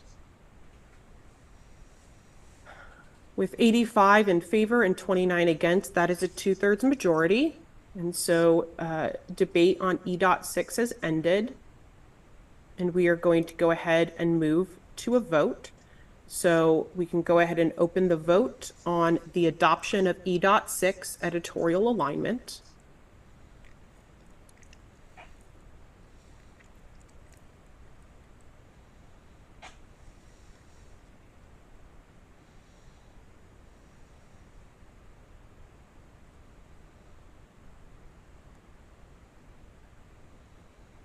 I'm going to go ahead and keep the vote open for another 15 seconds or so.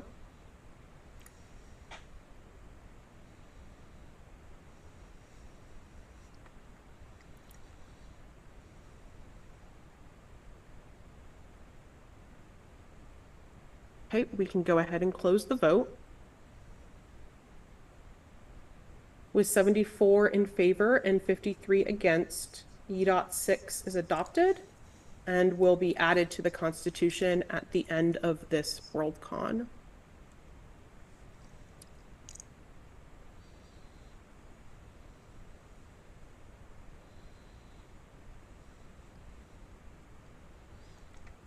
Okay. I'm just going to state for the record, so I understand that there was somebody who was wanting to appeal my ruling on the amendment to E.5 being a lesser amendment, but has now retracted their request. So that's why I'm not recognizing them. We are moving through things a little bit more quickly than we normally do because of what we have in front of us. If something like that happens where you are wishing to appeal my ruling, and I don't see it immediately, I'll recognize you when we get to a break at that point, rather than having to, especially for something like that where it's not going to break things if we take up whether or not it's a lesser or greater change in 5 minutes instead of 5 seconds. My goal as the presiding officer is to guide us through accomplishing our business. That both means in the sense of making sure that we get it done, but also in the sense of trying to be fair, but also make sure that folks can follow what's happening. And so that's what I'm attempting to do. I see a couple questions regarding about when we're going to take a break. So as the agenda says, we are going to be taking a break around 10:45 Pacific time. Okay. The next item that we have is E.7, no more retros. Debate time on this item has been set at 8 minutes. This is on page 29 of your agenda. And so if anybody is wishing to speak to E.7, no more retros, they can submit their request to speak. Oh shoot. Can one of my staff get the results from the consultative vote and put it in our chat, because I forgot to do that.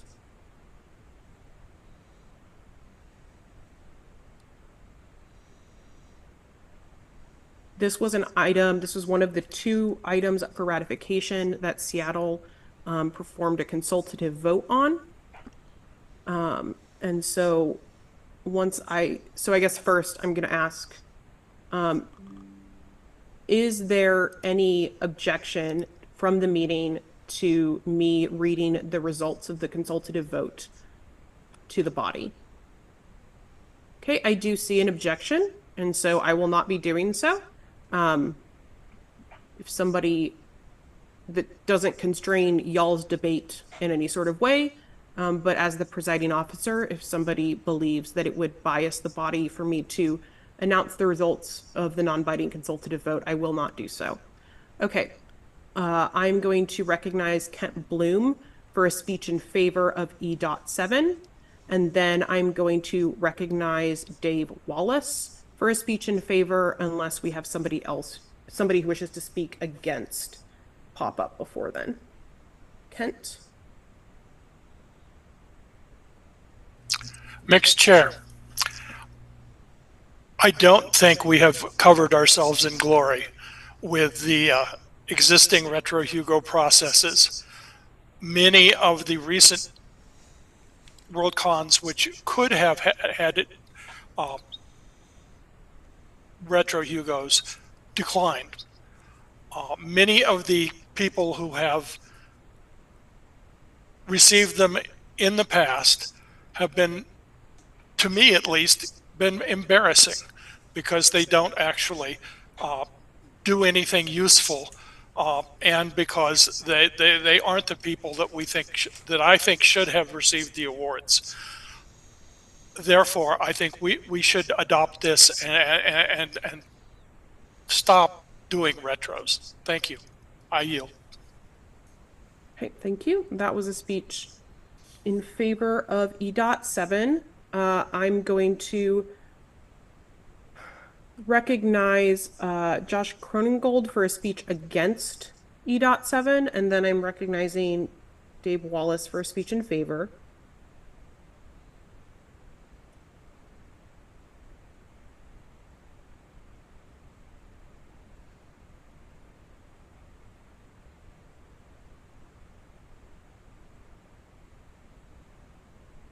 Josh, you were very, like, I can kind of tell that sound is happening, but not really. No, I think your sound is, like, I can barely hear you, and my very good speaker is turned all the way up. I think your system is probably using a different microphone. Do you want to try once more? No, I can't hear you. So I'm going to go ahead and move to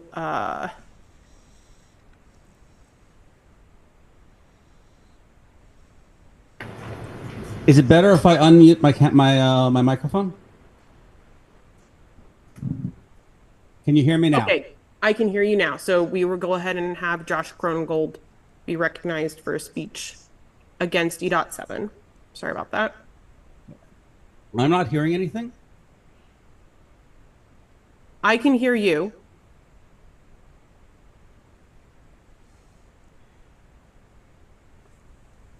Okay.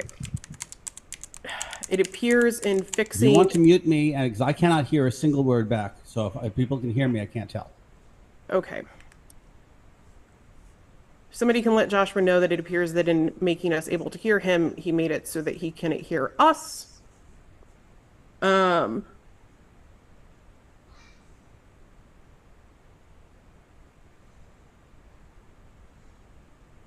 Okay. Joshua, if you are able, it looks like Joshua can see that in the chat. So if you speak, you can. Okay, is this better?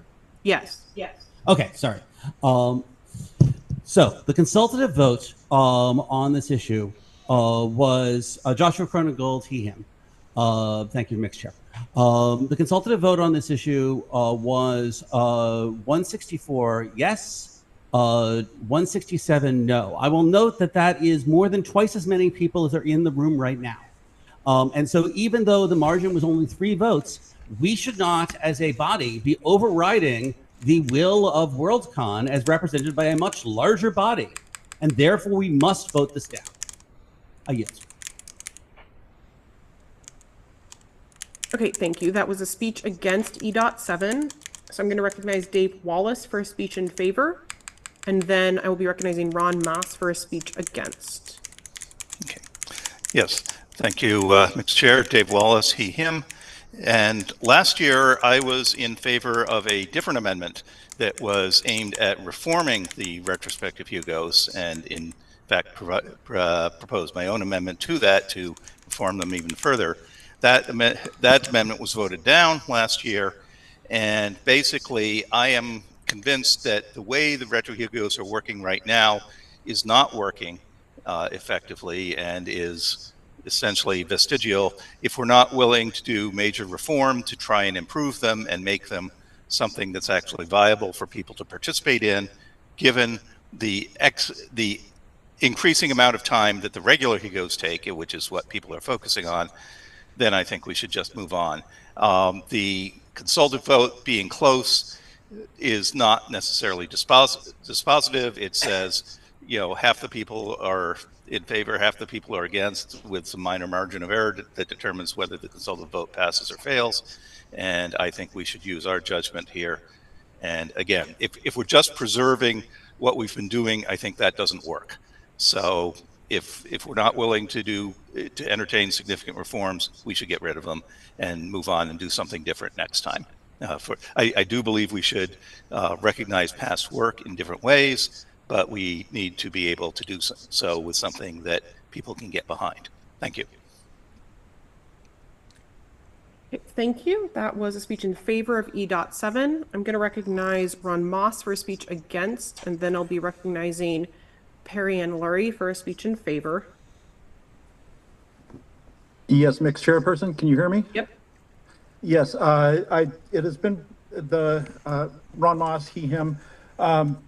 It has been mentioned that people want to. One of the reasons put forth for getting rid of these is that they don't like the people who win the Retro Hugos, and I would question whether or not these people who have that objection have actually voted in the Retro Hugos, or if they voted for somebody who didn't win. In which case, I think in either case they really don't have a right to complain about who more people voted for.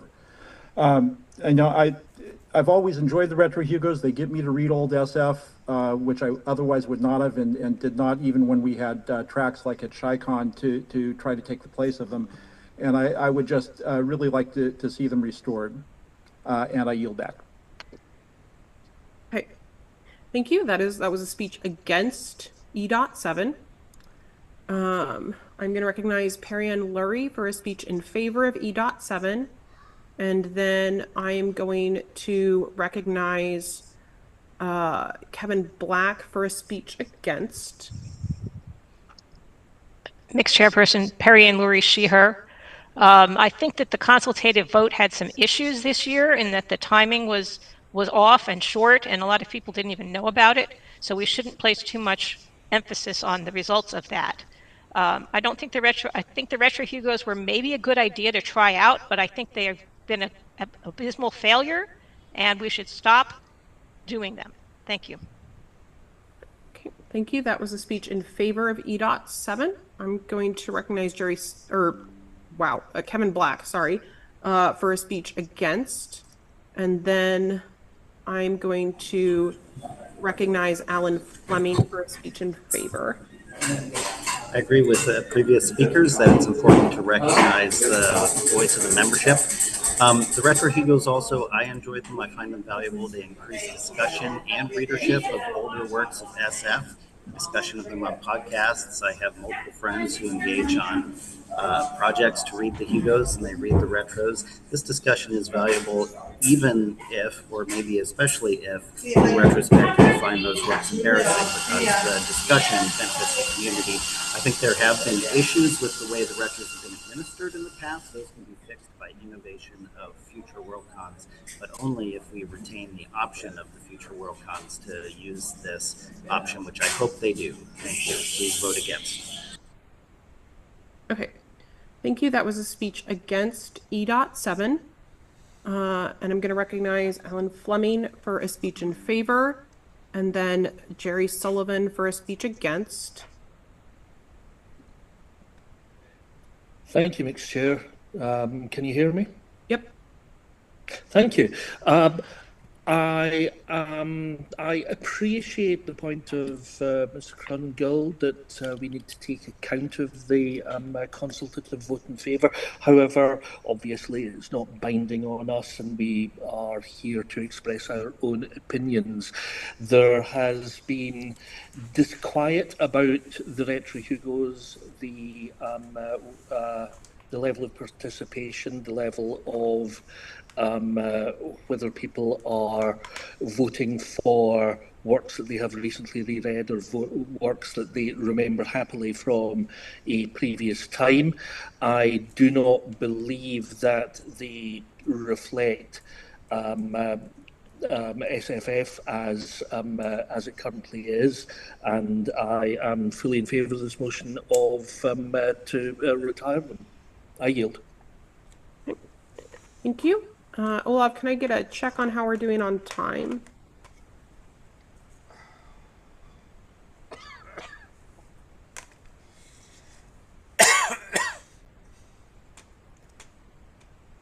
Olaf, did you hear me ask for a time check? I'm sorry, I gave a time check and my mic was muted. We have 30 seconds remaining in favor and a minute 50 against. Okay, thank you. I'm going to recognize Jerry Sullivan for a speech against, and then I'm going to recognize Terry Neal for a speech in favor. Thank you, Mixed Chairperson. Jerry Sullivan, she, her. In general, I am in favor of leaving decisions in the hands of individual Worldcons as much as possible. As we've seen in recent years, most current recent Worldcons that have had the opportunity to do retros have chosen not to. They can continue to choose not to. I would like to not take away the choice from them to be able to do them. They're of mixed value. I agree with the other people. There are problems with them. There are good things about them. But I'm in favor of leaving it in the hands of the individual Worldcon, so I would vote against this. I yield. Thank you. Okay, I'm going to recognize Terry Neal for a speech in favor of E.7, and then Olav Rockney for a speech against. Terry Neal, she, her. Mr. Chairman, I think that the retros have run their course, and the lack of participation in the past years that have had them is glaring. It's always up to cons to do a retrospective. There have been some really, really nice ones done in the past. And if we get rid of this, there's no reason that cons can't continue to do retrospectives. I yield. Okay, thank you. That was a speech in favor. And we are out of time for speeches in favor. You're out of time for speeches in favor. I'm going to recognize Olav for a speech against. I will time this speech. Thank you, Mixed Chairperson. The Retro Hugos, when they were originally proposed, I believe that the original proposer described them as a funny once. And it was because the Worldcon that year was happening in the same city as it had taken place in 50 years previously, exactly. But I think they've grown over time. Some have been more problematic than others. But what I've noticed is that there is a different set of biases at play in Retro Hugos that took place 50 years after the original awards had been presented, as happened 75 years. And of course, we would soon be looking at the 100-year mark, because of course, retros can be given either 50, 75, or 100 years after the date that the original Hugos would have been presented. I'm sort of interested to see how the 100-year later Retro Hugos might play out. And I think it's okay for them to lie fallow for a number of years before being taken up again by some future Worldcon. So I'm in favor of not necessarily them running anytime soon, but leaving them in the Constitution. Okay. So debate time, both in favor and against, has elapsed. We still have 4 folks wishing to speak in favor and 2 folks wishing to speak against. We don't have anybody wishing to make amendments or anything like that. And so I'm going to go ahead and move us to a vote. And so we can go ahead and open the vote on the adoption of E.7.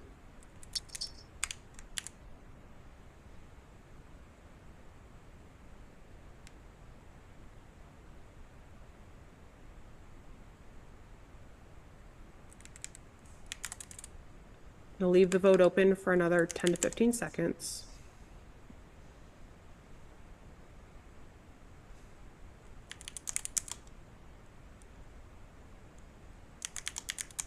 Okay, we can go ahead and close the vote.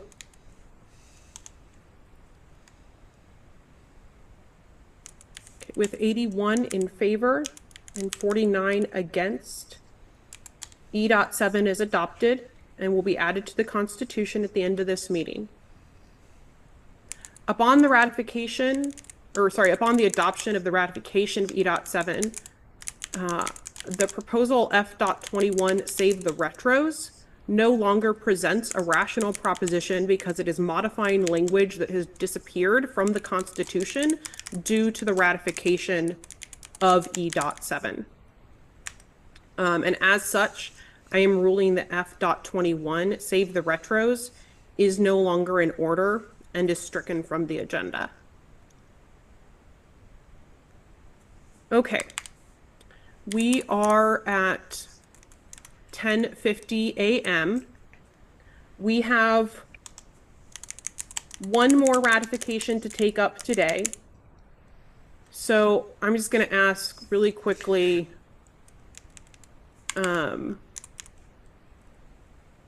is there an objection to going ahead and taking up E.8 before we move to a break, or do folks want to go ahead and move to a break now? So objecting if you don't want to wait.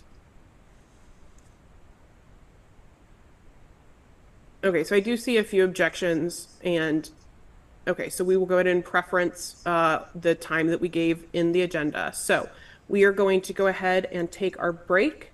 And so we are in recess until, why can't I do math? 7, 8, until 11:08 a.m. Pacific time, which is 15 minutes from now. And if I did time zones wrong, it's 15 minutes from now, regardless of what it is. So we are going to go ahead and be in recess for 15 minutes. And when we get back, we'll be taking up E.8.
Okay, so I'm watching this meeting here, and so there's this button right here that says stream that I've just highlighted. Next to the gear, there's this big button. Yeah, so it'll be like this thing here. And I'm not going to press it, but what'll happen is then it'll pop up a dialog say end stream, yes, no, and you'll have yes. But before you press that button, you have to listen to what these people are saying in this meeting and make sure the meeting's actually over. And if the meeting's over, or if I send you a message, then you have to press this button, okay? Can you do that? So I have to wait until... So what you have to do is you have to come down here around 5 minutes to 12 and listen, because what happens is, so what'll probably happen is the meeting will go late and I'll be back in time. because these guys always go over time, and we can't end it until you'll see that the people will start to leave the meeting, and the number of people there, and you'll see there'll be nobody talking. So if you hear people talking on this, don't do that. If you get a message from me on your phone or a call from me, I may say end it even though that it's going on right now. But I need you to be able to be here to press this button in case I'm not. Okay? So you'll have to make sure your phone is charged so I can talk to you, and you'll have to be able to watch the time sometime starting around 11:45. You have to start paying attention and get ready to do that right around halfway after I leave. I'll tell you when I leave, okay? Okay. Okay? You think you can do this? Maybe. Well, come back and explain to me so to make sure that I know you understand. So I have to listen to these people talking, and when the stream's almost over, Or not almost, when it is over, when they've stopped talking. Yeah. And then I press the stream. Move the mouse. Press the stream button. Yes. And then end the stream. Yep. Okay. That's basically it. Okay.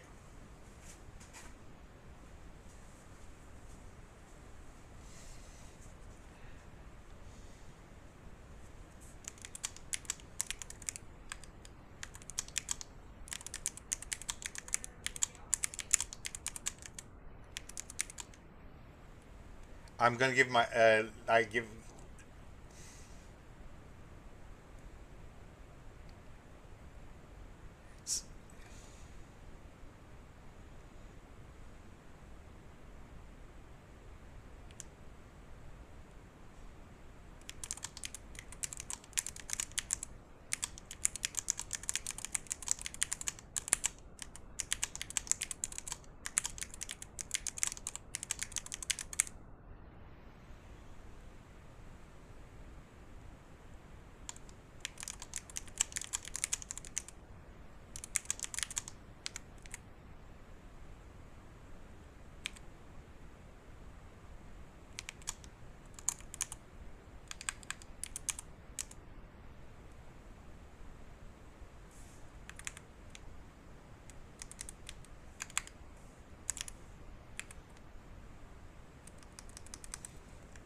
This is your 3-minute warning that we will be returning from recess in 3 minutes.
Okay, I have that it is 8 past, and so we are going to go ahead and get back to it. Okay, the next item in front of us is E.8 belated finalists, found on page 29 of your agenda. Debate time on this has been set to 6 minutes. Is anybody wishing to speak to E.8 should submit a request to do so. Please don't raise your hand in the Zoom until you've been recognized to speak. Okay, I don't have any speeches in favor that have been submitted yet, so I'm going to go ahead and recognize Nicholas White for a speech against.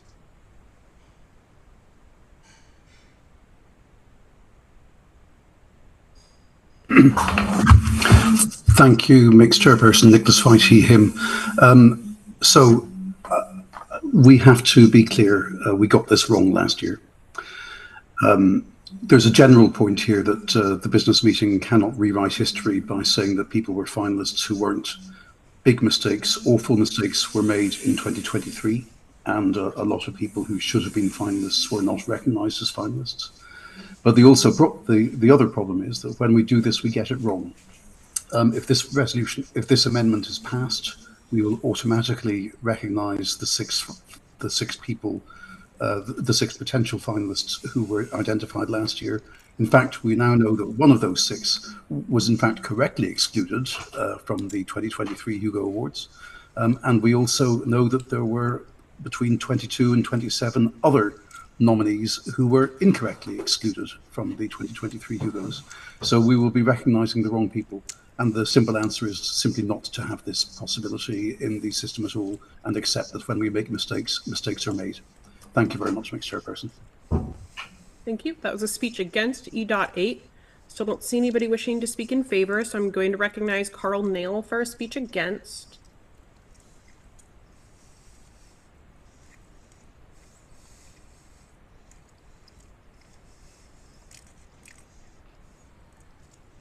Carl, if you can raise your hand in the Zoom, and then we can ask you to unmute.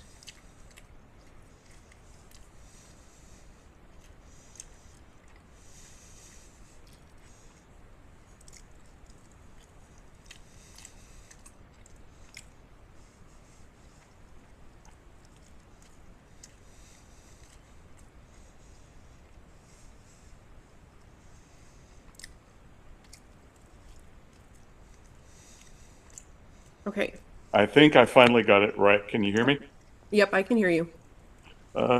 Thank you, Madam sorry, I goofed already. Mixed Chair, he, him, Carl Nail. Yes, in addition to what Nicholas White said,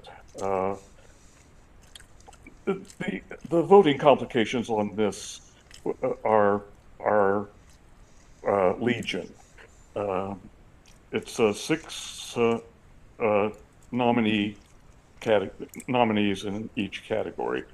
Once you're limited to that, and I'm assuming that this does not amend to allow for something larger than 6, then by recognizing any of these 20 some odd other eligible people, you've immediately locked down spots that make it impossible for people who would have been eligible in the current year to be nominated.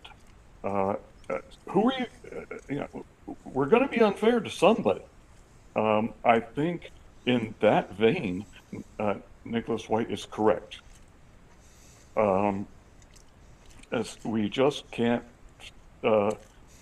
undo history. We can't fix everything for everybody. So let's just drop it and understand that we messed up and leave it at that. I yield. Thank you. That was a speech against E.8. I'm going to recognize Cliff Dunn for a speech in favor, and then David Guan for a speech against. Cliff. Mixed Chair, I would like to note that the speaker prior to me got it exactly wrong. This does, in fact, allow us to add additional names. However, I would point out to both speakers' points, what happened in 2023 was egregious and unprecedented, and at some point we need some sort of check on a Hugo administrator who goes rogue, who arbitrarily throws things off the ballot. The Hugo administrator in 2023 had previously asserted the right to throw works off the ballot or throw ballots out for any reason they saw fit. And we need some sort of check on that sort of absolute power, because we have seen that it can and indeed was used in a dubious manner in 2023. Thank you. Okay, I'm going to remind folks that we need to be careful about making assertions and claims about things that happened that did not take place at the business meeting, and so that we don't have direct knowledge of. That was right on the line, probably a little bit over it. Okay, that was a speech in favor of E.8. I'm going to recognize David Guan for a speech against.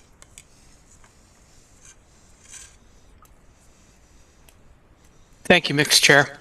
While I certainly support the sentiments behind this amendment, it does not actually do anything constructive. It does widen the pool ever so slightly, and even if it does allow for additional voters. We are at time. Okay, thank you. So time to speak against E.8 has elapsed. How much time do we have remaining for speeches in favor? 2 minutes and 10 seconds. Okay, thank you. I do not have anybody else wishing to speak in favor currently in the pool. Just going to give y'all just a little bit to see if anybody else is wishing to speak in favor. We currently have 2 speeches against still in the pool, and nobody wishing to make any motions regarding this. Well, sorry, there is one to end debate. Okay, I still don't see anybody wishing to speak in favor, so we are going to go ahead and move to a vote. So we can go ahead and open the vote on the adoption of E.8 belated finalists on page 29 of the agenda. Once the LumiTech has that ready, we'll open the vote on the adoption of E.8.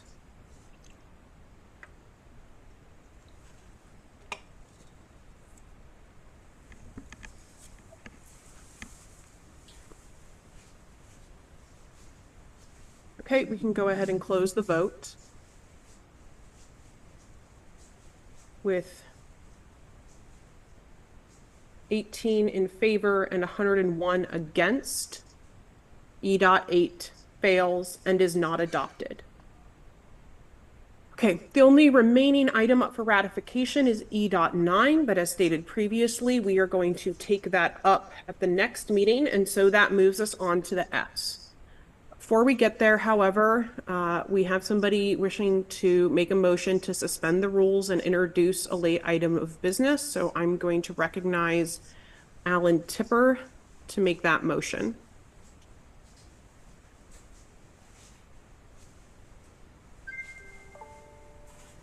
Alan, if you can go ahead and raise your... There we go. Sorry, I didn't raise my hand, but you found me anyway.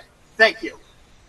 So, in short, or as was discussed at earlier versions of this meeting, including one I couldn't attend, and the way we are conducting this meeting technically violates our rules. And so I would like to make a motion to introduce language to fix that fact. And that motion is, you know, okay. I've already shared it with everybody. There it is. Yep. Okay. Thank you. So this is a motion to suspend the rules to take up a late item of business. The text of the motion is on the change. So I believe this is, I believe the 5s are amendments to the Constitution, and the 1.1 referenced is, I believe, to the standing rules. Yes, 1.1 is to the standing rules. Okay, so because this is a late item of business, it requires a suspension to the rules to take it up.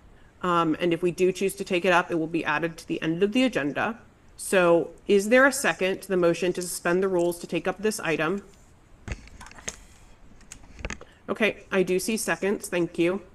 Hello. Okay. So the motion to suspend the rules is neither debatable nor amendable and requires a 2/3 vote.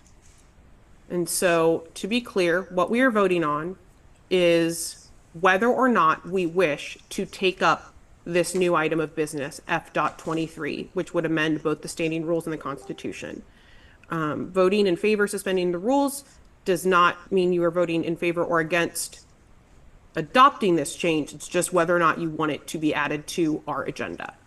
So we can go ahead and open the vote on the suspension of the rules to add F.23 to the agenda.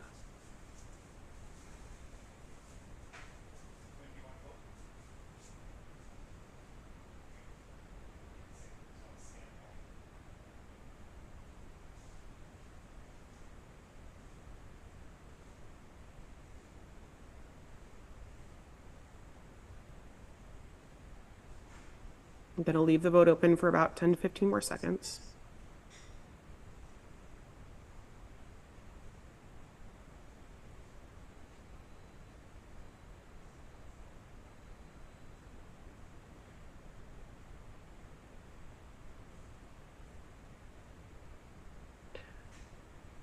Okay, thank you. We can go ahead and close the vote.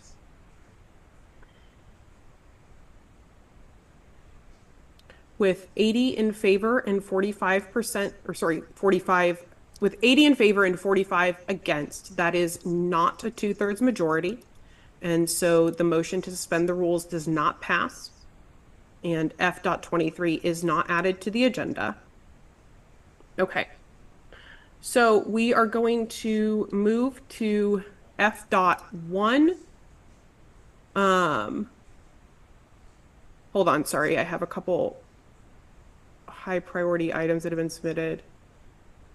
So I have a parliamentary inquiry regarding my ruling. So to be clear, yes, at the first business meeting, I ruled that this meeting was allowed and in line with our rules. And that was appealed and the meeting sustained my ruling.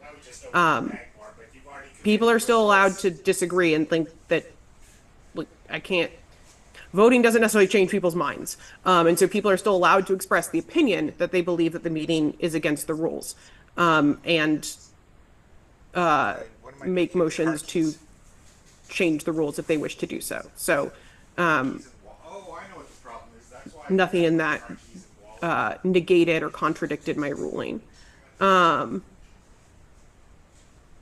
Cliff Dunn, do you still have your parliamentary inquiry? If so, can you raise your hand in the Zoom? Okay. What is your inquiry? Okay, this is actually at this point a point of personal privilege. Could we please get a copy of that motion emailed out just so that I can include that in discussion elsewhere, because I only saw it on the screen. Okay, yeah. Can business meeting staff will get that text. I mean, it's almost certain it's not going to be emailed, but we'll get it into the. We'll either share a link to the Google Doc of it or get the text into one of the channels of the Discord when we have a moment to do so. Okay. Okay, so we are going to move to F.1, clarifying active bids. This is on page 31 of your agenda. And debate time on this item has been set at 2 minutes. Is there if anyone from the nitpicking and fly specking committee would wish to speak in favor, if you can please raise your hand in the Zoom so I can recognize you. And also anybody else wishing to speak to F.1 who's wishing to speak, or yeah, anybody else wishing to speak to F.1 can submit a request to do so.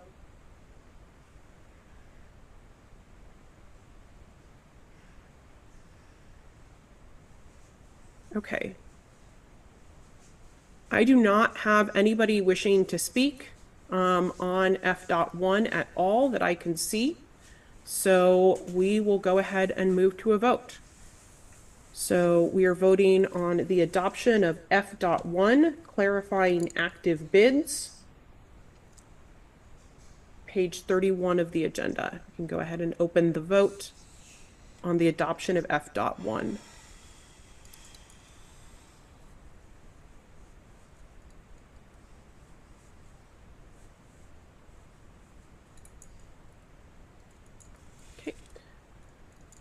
We can go ahead and close the vote with 110 in favor and 7 against. F.1 passes and will be forwarded to 2026 business meeting for ratification. Okay, so that brings us to F.2, clarifying Hugo administrator's discretion, also on page 31 of the agenda. Debate time for this has been set to 4 minutes. If anybody from the nitpicking and fly specking committee would like to speak to it, you can please raise your hand in the Zoom and I'll recognize you, and anybody else wishing to speak to it can submit a request to do so. Not seeing anybody from the Nitpicking and Fly Specking Committee, I'm going to recognize Jed Hartman for a speech in favor.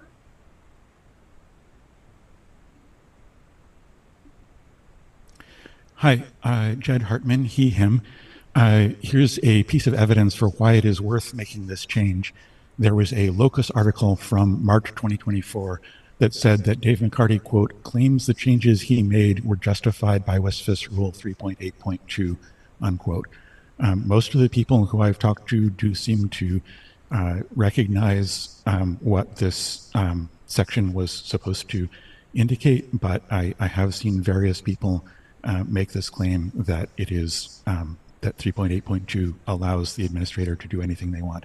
So I think it's worth making the clarification. Thank you. Okay, thank you. That was a speech in favor of F.4.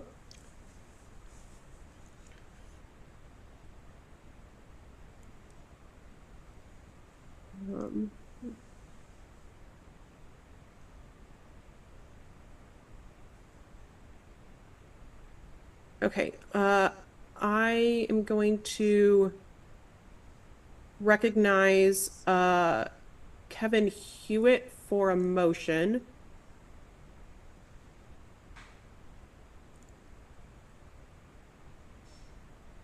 Oh, yes, Kevin Hewitt. We just ratified an amendment that requires all Hugo eligibility nominees, etc., to a subcommittee. I think we therefore need to amend this proposed amendment to replace the Worldcon committee with the Hugo subcommittee. Over. Okay. Yep. One moment. Let me check something.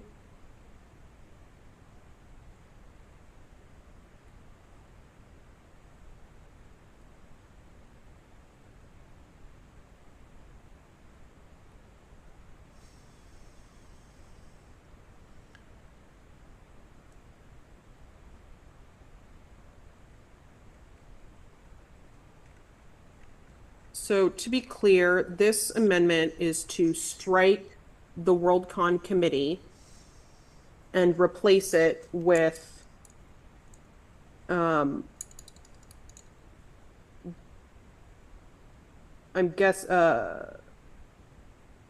Hugo administration subcommittee.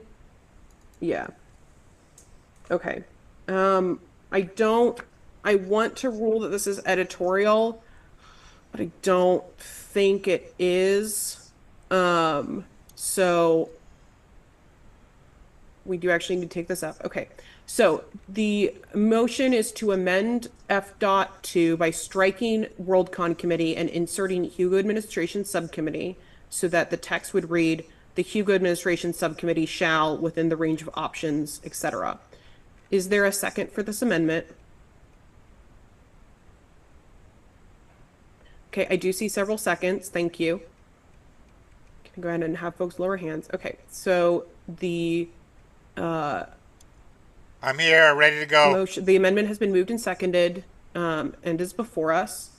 I'm going to ask the body, is there any objection to immediately adopting this amendment, the amended text? Okay, there is. Okay, so how much time do we have remaining on F.2, Olav? We should go. We have 3 minutes and 10 seconds. Okay, so that time will be split evenly on each side for the amendment. And we can go ahead and open up the second order speaking pool. I do have a parliamentary inquiry of wanted directions to a committee also include all subcommittees. So if these were committees of the business meeting, maybe. I'm honestly not sure. I think probably, but I would need to dig into it to rule on that. But these aren't committees in the parliamentary sense. These committees are like a different thing. And so I don't think, like, I don't think it has quite the same effect.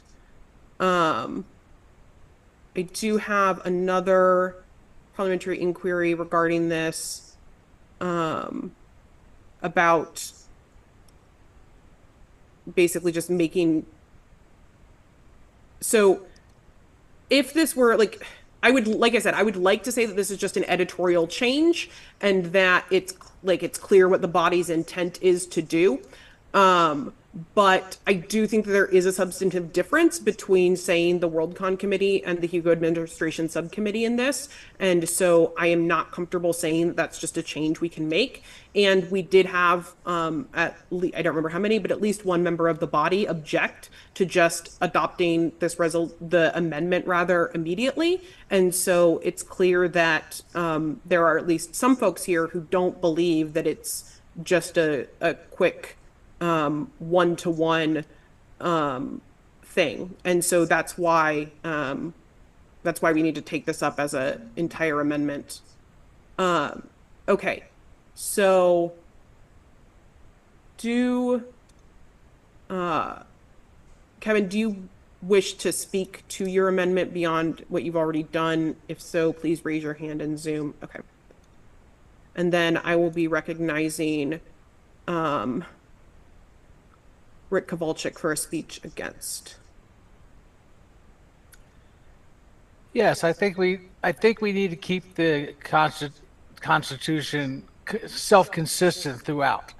And if we have already said with an amendment that we ratified today that all matters of the Hugo administration have to be delegated to a subcommittee, and then we have another amendment that says the Worldcon committee itself can make determinations. It kind of violates that amendment we just passed. I think this needs to be self-consistent. If the Hugo subcommittee is the only ones that can make decisions on the Hugo Awards themselves, the nominees, their eligibility, what category they go into, we need to say that, while still saying they have to follow all the rules that are in the Constitution elsewhere in making those decisions. Over. Okay, thank you. That was a speech in favor. And I'm going to recognize Kowalczyk for a speech against. Mixed chairperson, thank you, Rick Kowalczyk, him. While I appreciate your comments that you don't think it's editorial, I think actually the Worldcon committee includes all of the Worldcon committee, including the chair and the subcommittees and the Hugo subcommittee. And I believe that leaving the amendment, the F.2 the way it is actually stronger should some future Worldcon chair decide to do something absurd in the future, or should we repeal some other rule that was recently passed. So I'm not in favor of this amendment. Thank you. Thank you. That was a speech against the amendment. And let's see. I'm going to recognize Ron Oakes for a speech in favor, and then Kendall Bullen for a speech against. Okay, I'm just going to be quick about this. What I see happening if we don't make this amendment, the nitpicking fly specking committee is going to come around and propose it again next year or in 2 years, and we're going to end up right back in the same place we are today. So let's just save our good friends on the nitpicking fly specking committee some effort and ourselves a debate in a couple of years. I yield. Thank you. That was a speech in favor of the amendment. I'm going to recognize, what was the name I said? Kendall Bullen for a speech against. Thank you, Mixed Chair. Can you hear me? Yep. So I appreciate the sentiment, but I agree, first of all, that the Worldcon committee does include the various subcommittees, but also they could call this subcommittee anything they want, because Hugo Administration Subcommittee, it's been pointed out in the Discord, is not in the 3.1.3 changes. So that just seems to imply like, oh, if they call it something different, maybe they could. I know that's not the intention, but if people, you know, if we already, I've heard of somebody kind of using legalese to try and claim things, it just seems to me that it's safer to leave this as the Worldcon committee. They're just delegating authority, but it's still under the Worldcon committee. I yield. Thank you. We are almost out of time on both. Okay, yep, I was about to say. Okay, so we have basically a trivial amount of time for debate on both sides. And so let me check.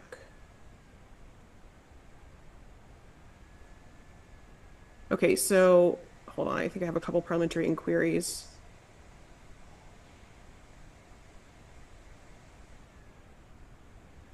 Okay, so first of all, I have a parliamentary inquiry about whether or not it's germane because the words Hugo administration subcommittee don't appear in the Constitution. Specifically, the text that we added says that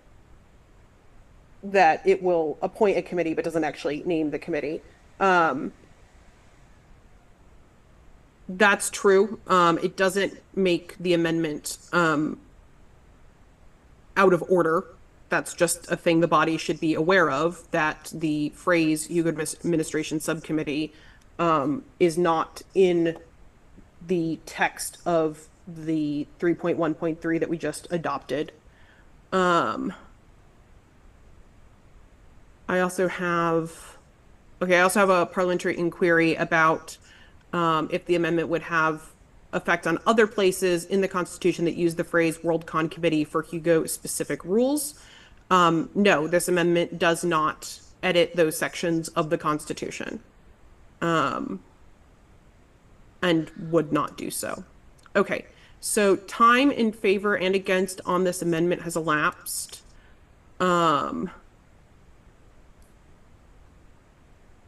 And so we will go ahead and move to a vote on the Hewitt amendment to F.2. And so we can go ahead and open the votes. To be clear, this is to strike Worldcon Committee and insert Hugo Administration Subcommittee.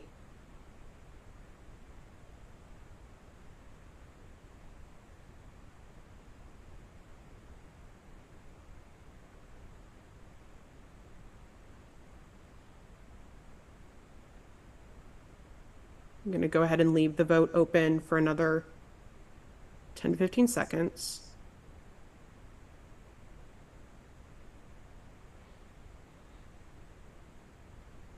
Okay, we can go ahead and close the vote. So with 52 in favor and 62 against, the amendment fails and is not adopted. And so we are back to the underlying F.2 as proposed. Olaf, how much time do we have remaining for speeches on F.2 after the amendment? We have a total of 15 seconds remaining, with -5 of that in favor and 20 of that against. Okay, so we'll just go ahead and say that time in favor has elapsed. So we only have time for speeches against. So I'm going to recognize Kent Bloom for a speech against F.2.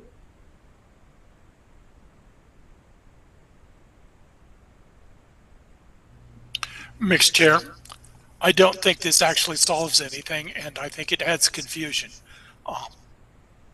The range of options provided in the Constitution is much wider than most people think, and the necessity of maintaining confidentiality in the Hugo administration process makes it impossible. Okay, thank you. So that is a speech against F.2. Okay, so time on F.2 has elapsed. Somebody remind me, did we have substantive debate in favor? Yes, we did. Sorry. Okay. Yes, we've had some substantive debate on both sides. Okay. And I do not have anybody still wishing to speak on F.2. And so we will go ahead and move to a vote. So we can go ahead and open the vote on the adoption of F.2, clarifying Hugo administrator's discretion.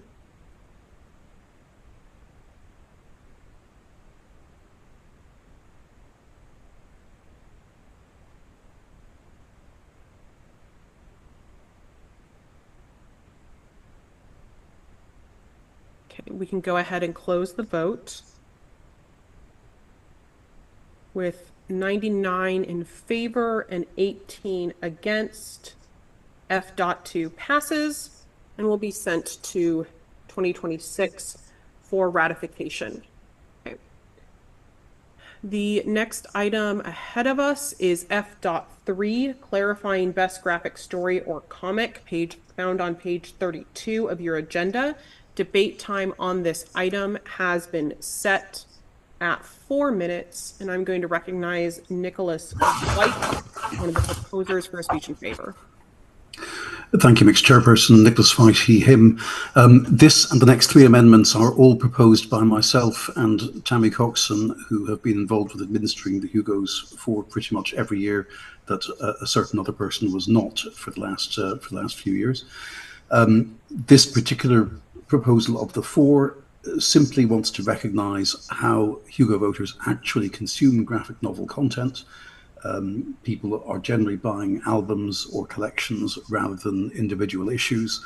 The rules at the moment could be interpreted, and we have not interpreted them, but they could be seen as cutting off eligibility the year that the last issue of a series is published, which could be the year before it is actually published in a collection when most people would buy it.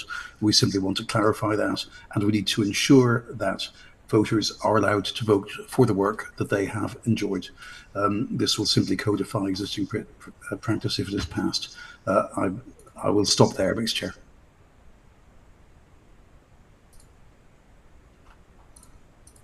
Okay, thank you. That was a speech in favor.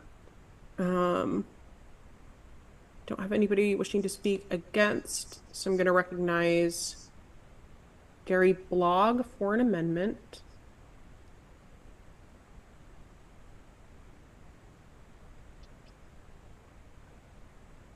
Hi, is this working, or am I still out again?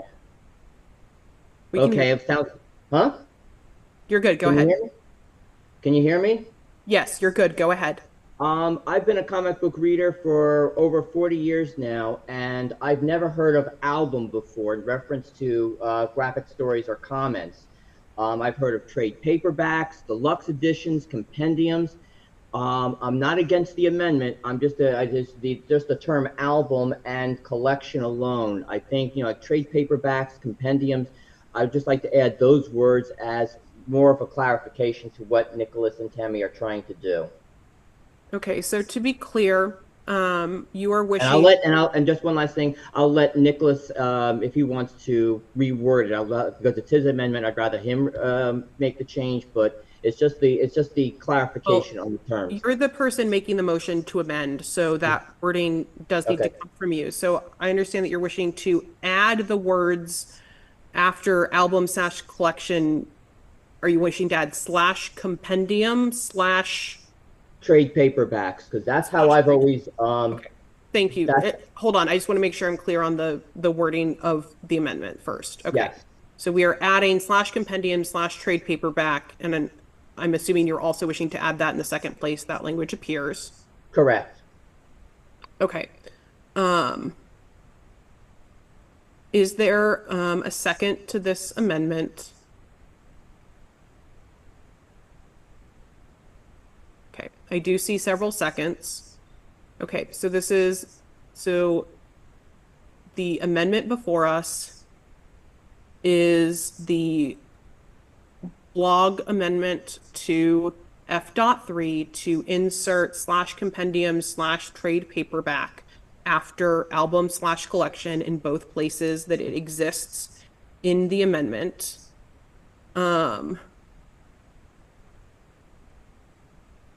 And we can go ahead and open up the second order speaking pool. Gary, do you wish to speak to the amendment more than you've already or sorry, Olaf, how much time do we have on this item? Sorry, on F dot 3 in total remaining? We have 2.5 minutes remaining. Okay, so we'll split that time evenly for both sides of the amendment. And Gary, do you wish to speak in favor beyond what you've already done? No, I've said it all, and I hope people will vote in favor of it. Okay, thank you. Okay, I'm going to recognize Chris Rose for a speech against the amendment. And then I will recognize Ron Oakes if I don't have a speech in favor by that point. Thank you, Mr. Chair. Chris Rosie Hid. I don't believe that this adds any substantive change or value to the communication clarity of the existing F3A constitutional amendment proposal, and I recommend that we just retain the original text. Thank you. Okay, thank you.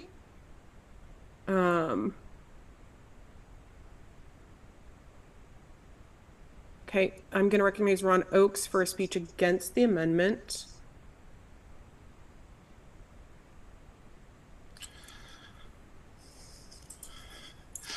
I would like to point out that the Eisner Awards, which are a award similar to the Hugo Awards or perhaps similar to the Nebula Awards, I'm not entirely certain how they're voted on, but for comics and graphic novels that are awarded by Comic-Con International, a 501c3 organization, have given out Best Graphic Album since in 1998 and 1991, and since 1998, 1999, and since 1991, they have given out awards for Best Graphic Album New and Best Graphic Album Reprint. Therefore, the term album for a collection is in fact a common industry term and is recognized by a convention that is run by and for fans of comics. And so making this change is simply adding unnecessary extra text. Thank you. I yield. Thank you. That was a speech against. Okay. We are out of time for speeches against. Okay, we are out of time for speeches against. Going to recognize Cliff Dunn for a speech in favor.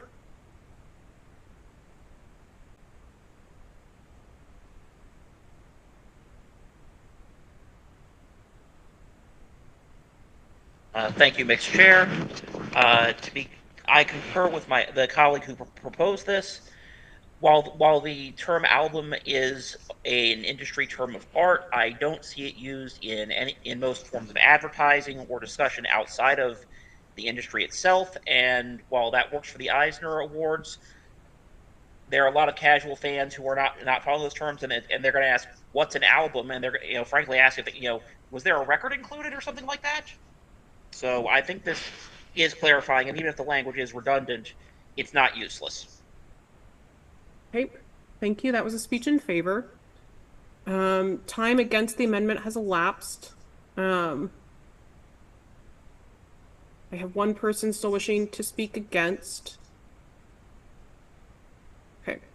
I do have a couple motions to end debate, but since we don't have anybody else wishing to speak on the amendment, we're just going to go ahead and move to a vote.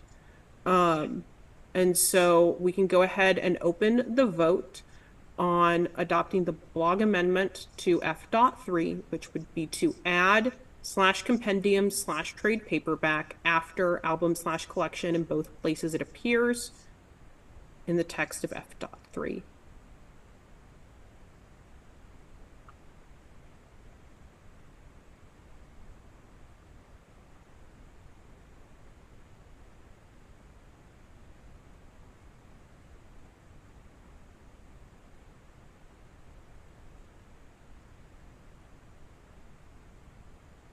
Okay, we can go ahead and close the vote with 53 in favor and 67 against. The amendment fails and is not adopted.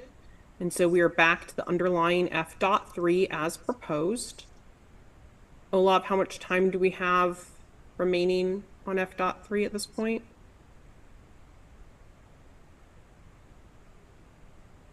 We have 50 seconds remaining against and no time remaining in favor. Okay. So there is no time remaining for speeches in favor on F.3 and 50 seconds remaining against. I do not have anybody wishing to speak against. And I have no other folks wishing to make motions related to F.3. And so we will go ahead and move to a vote. And so we can open the vote on the adoption of F.3, clarifying best graphic story or comic.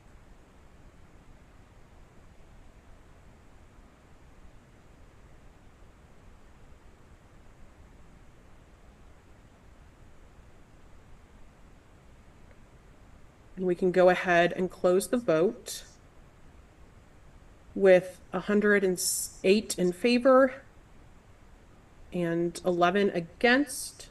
F.3 passes and will be sent to 2026 for ratification. That moves us to F.4, clarifying best series, which can be found on page 32 of your agenda. And debate time for this item has been set to 4 minutes. And I'm going to recognize Nicholas White, one of the makers, for a speech in favor. Thank you very much, Mr. Chairperson. I should say that the other maker of the resolution is currently in a train station and is following the debate but not able to participate. This is very simple. It's simply intended to resolve ambiguous wording in the Constitution in line with the way that administrators have actually been administering it for the last few years. I hope we don't want to go and refight some of the discussions that we've previously had about what should and shouldn't be eligible for the Best Series award. I think that has been resolved. Frankly, I would prefer to simply abolish it, but I've lost that argument. I accept it. If we're going to administer it, let's administer it properly, and let's make sure that the instructions to future administrators are clear. I'm happy to answer any questions about this, and I think I should probably stop there. Thank you, Mr. Chairperson. Thank you. That was a speech in favor of F.4. I don't have anybody who has submitted a request to speak on F.4. I'm gonna give you all like 5 more seconds. Okay. Okay, seeing that there's nobody else wishing to speak on F.4, we will go ahead and move to a vote. And so we can open the vote on the adoption of F.4, clarifying best series.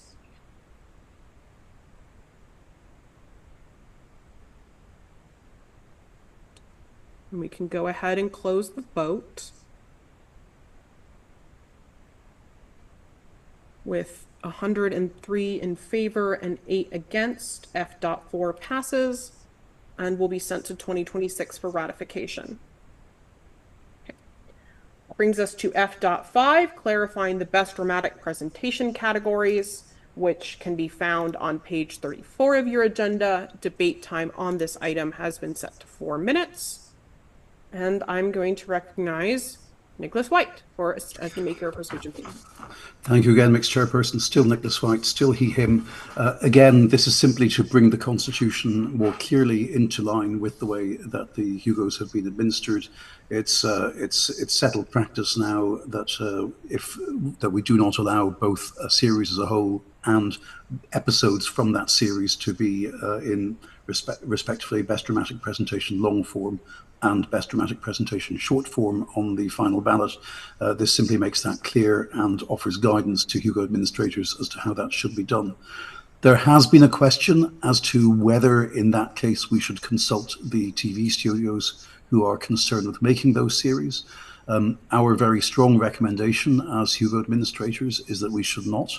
The decisions as to what gets onto the Hugo ballot should be based on the votes cast by fans and not based on the priorities of TV studio executives. And on top of that, there is the potential for inequity, given that the TV studio executives themselves may not necessarily have the best interests of the writers of individual episodes at heart. So I hope that this will be adopted. As I say, it simply reflects current practice, clarifies the Constitution, doesn't actually change the way in which the awards are administered, but makes it clearer why we're making the decisions that we do. Thank you, Mr. Chairperson. Thank you. That was a speech in favor of F.5. I'm going to recognize Linda Generoff for a parliamentary inquiry. Is it legitimate to ask the maker of the motion to explain the reasoning of 3.9.4? I'm not sure I understand what that's intended to do. Yes, it is legitimate to ask that. I do not see anybody else wishing to speak in the queue. And so given that, if Nicholas White wishes to speak to this a second time, I will allow that. Thank you very much, Mixed Chairperson, and thank you very much, Ms. Deneroff, for the question, and you have looked at this as well. So the situation is, when you calculate the Hugo ballot, you look at the top 6 nominees, and in general, they will become finalists, right? What I'm saying is that if you have already, if then one of those finalists decides that they do not wish to accept, you have to go down to the 7th and the 8th and the 9th and so on. What I'm saying is that if, say, you have a TV series that is already qualified in the top 6 in long form, then when you're going through the replacement episodes in short form, you do not go for the episodes from that TV series. You pass over them and on to the next one because the TV series is already in on long form. This affects the way that the administrators make the decision, and vice versa. If you have episodes of a TV series in short form, then the series as a whole will not be eligible as a replacement candidate in long form. We are now out of time. I beg your pardon. Thank you. Okay, so that takes us out of time for speeches in favor. We do still have time remaining for speeches against, as nobody has spoken there yet. So I'm going to recognize Rafe Richards for a speech against, and then if there is still time remaining, Kate Secor for a speech against.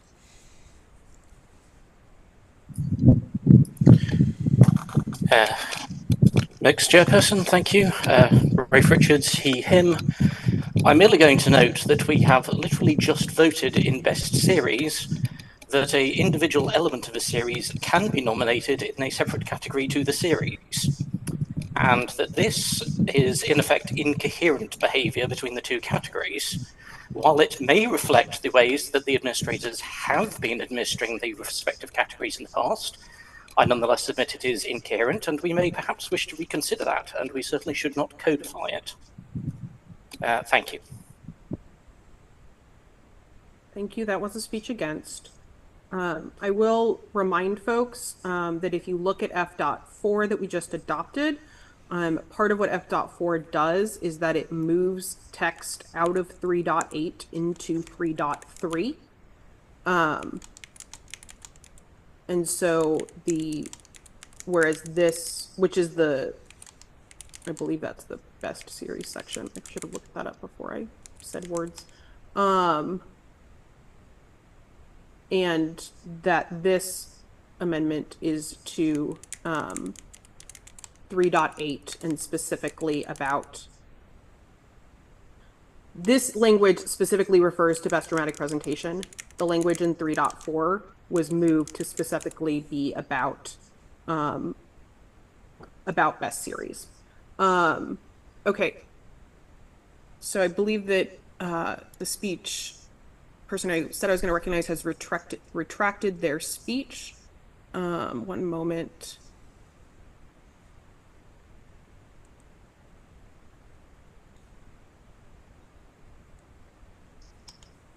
So I have a parliamentary inquiry regarding F.5 and F.6. I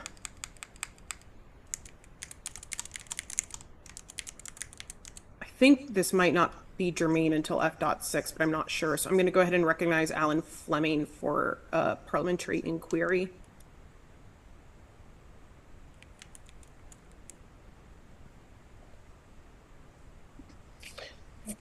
Thank you, Mr. Chair. Thank you. You are right in that it is not germane until F5 passes. Yeah, can we take it up as soon as it does? I really appreciate it. Sure. I'm glad I will recognize you upon the adoption of F.5 should it be adopted. Okay. We'll get you some food in a little bit. This meeting should finish. Okay, I'm going to recognize Kevin Black for a speech against, which might also be a motion. I'm not sure. Probably going to be pushing really bad math class, but like that's fine. Hi, thank you, mixed chairperson Kevin Black, he, him. I guess I'll start with the motion. If it's in order, I would like to make a motion to refer this to a committee. Oh my gosh, that's a great name. To refer it to committee to report back to the next session of this year's meeting or to next year's business meeting. I mean, I guess it could be the next session or it could be next year, but at any rate, I do need you to pick. Okay, how about next session of this meeting? Okay, so it has been F.5 to a committee to be to report back to the next session. So per our standing rules, that committee would be made up of Nicholas White and Tammy Coxon as the makers of the original motion. And I would also appoint Kevin Black to it as the maker of the motion to refer. I don't know how well the grill works, but the metal around it tries to keep it and I'm going to appoint Nicholas White to as chair of this committee if it passes, and other folks can get added to it if Nicholas approves. So that is the motion to refer. So this is a motion to refer to committee to report back to the next session. Is there a second to the motion to refer F.5 to committee? Okay, I do see 3 seconds. Okay, so that is properly before us. Olav, do we have any time remaining on F.5? We have 1 minute and 15 remaining against, but no time remaining for. Okay, so we'll split that remaining time. So we'll split that minute for the motion to refer. Kevin, are you wanting to speak to your motion to refer further? If so, please raise your hand in the Zoom. Okay.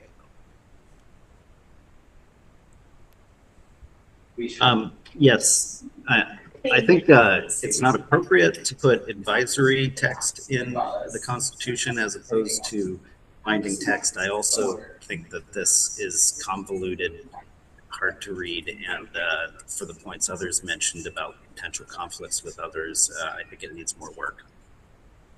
Okay, thank you. Okay, so I have a point of order about what the charge of the committee is. I believe that speech just clarified what the charge of the committee would be. So this is to basically look at rewording it to clarify and perhaps look at striking some of the advisory text. Okay, I'm going to recognize Perry Ann Lurie for a speech against referring to committee.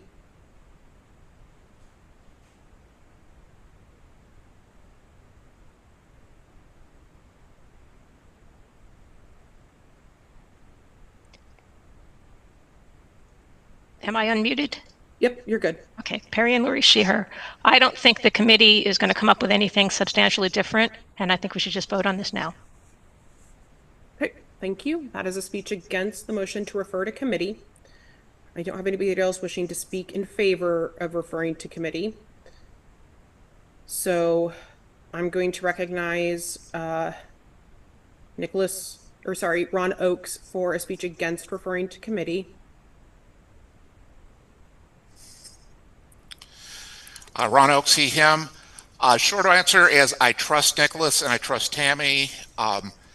And having worked as a database administrator on Hugo's in the past, where things were unclear from the Constitution and I had to ask instructions, having clear instructions for how to deal with edge cases, corner cases is going to be useful.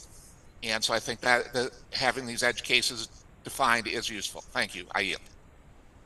Thank you. That was a speech against the motion to refer. I have a parliamentary inquiry about sort of the timing on things. So If the motion to refer passes, then that committee would report back at the next session, and then we would take up F.5 again at that session and handle whatever the committee suggests or doesn't suggest.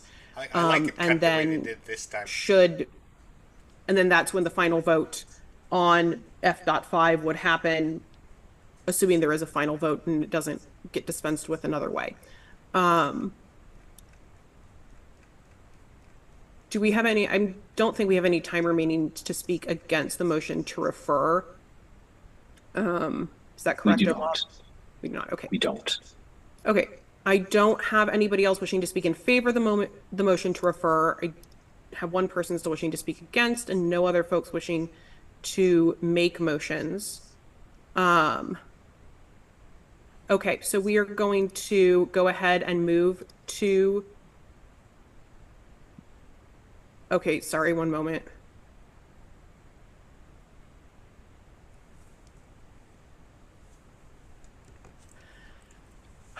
Okay, so we have a motion to amend. So we have a motion from Kayla Allen to amend the motion to refer to committee to change it from refer back to the next session to refer back to the 2026 WSFS business meeting. So this would change the charge to, instead of the committee reporting back this year, reporting back next year.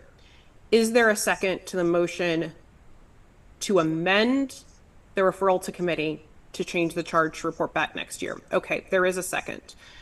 We have a trivial amount of time remaining for debate, and so I'm going to go ahead and have us move to a vote. So to be clear, right now we have F.5, which makes the changes you've seen on the screen. A motion has been made to refer F.5 to committee, and that motion was for them to refer back at the next session, so the 25th session, the session on July 25th. This is a motion to amend that so that instead of referring back at the next session, the committee would refer back to the 2026 business meeting. And that would have the effect of F.5 no longer being in front of us if the amendment to the referral passes. And if the referral passes, then F.5 would no longer be in front of us for this year's meeting, and the committee would be reporting back to 2026. And that is when F.5, under a different number, presumably, would be back in front of the business meeting. So we are going to go ahead and move to a vote on the motion to amend the referral to committee. So to be clear, this vote is just about whether we are changing the proposed referral to report back next year instead of this year. And so we can go ahead and open the vote on amending the motion to refer.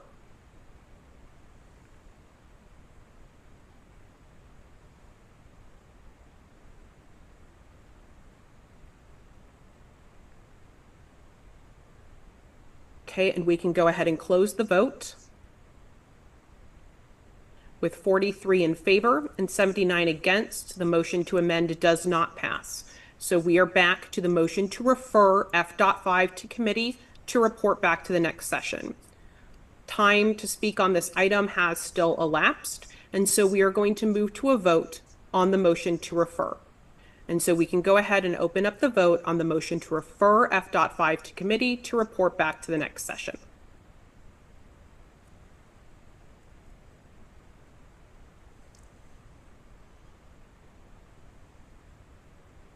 Okay, and we can go ahead and close the vote. With 42 in favor and 80 against, the motion to refer does not pass, and so F.5 is not referred, and so we are back to the underlying F.5 as proposed. I do not have anybody still wishing to speak on F.5, and time to speak on F.5 has elapsed. I have, I'm talking to my parliamentarian right now. I believe that's still the same thing. That's what I'm recognizing right after this. Okay, so. Jesse, there was a second inquiry. I put it at the top. Right. I'm pretty sure that's just Alan rephrasing the PI that he's going to make. Alan, if I need to recognize you for a new parliamentary inquiry, will you please raise your hand in the Zoom? Okay, not seeing that. I'm going to assume that my understanding is correct. Okay, so we are going to move to a vote on the adoption of F.5. And so we can go ahead and open the vote on the adoption of F.5.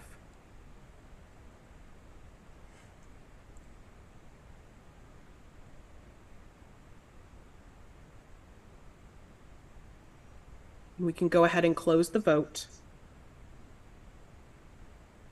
with 92 in favor and 34 against. F.5 passes and will be sent to 2026 for ratification. Okay, I'm going to recognize Alan Fleming for a parliamentary inquiry. Thank you, Mr. Chair. This is possibly due to slightly infelicitous drafting of F5. Is my understanding correct that the amendment to F5 inserts words after the existing words of 3.8.6, which would kind of make sense if F6, which is now under consideration, deletes the existing words of 3.8.6, leaving the words that we have just added in F5? Okay, so I believe that the answer to your question is sort of covered in the discussion in the agenda. So F.5 makes some changes to 3.8.6. Or let me check. Hold on. Let me make sure I'm looking at both the new agenda and also, there we go. Okay, so right. Okay, so F.5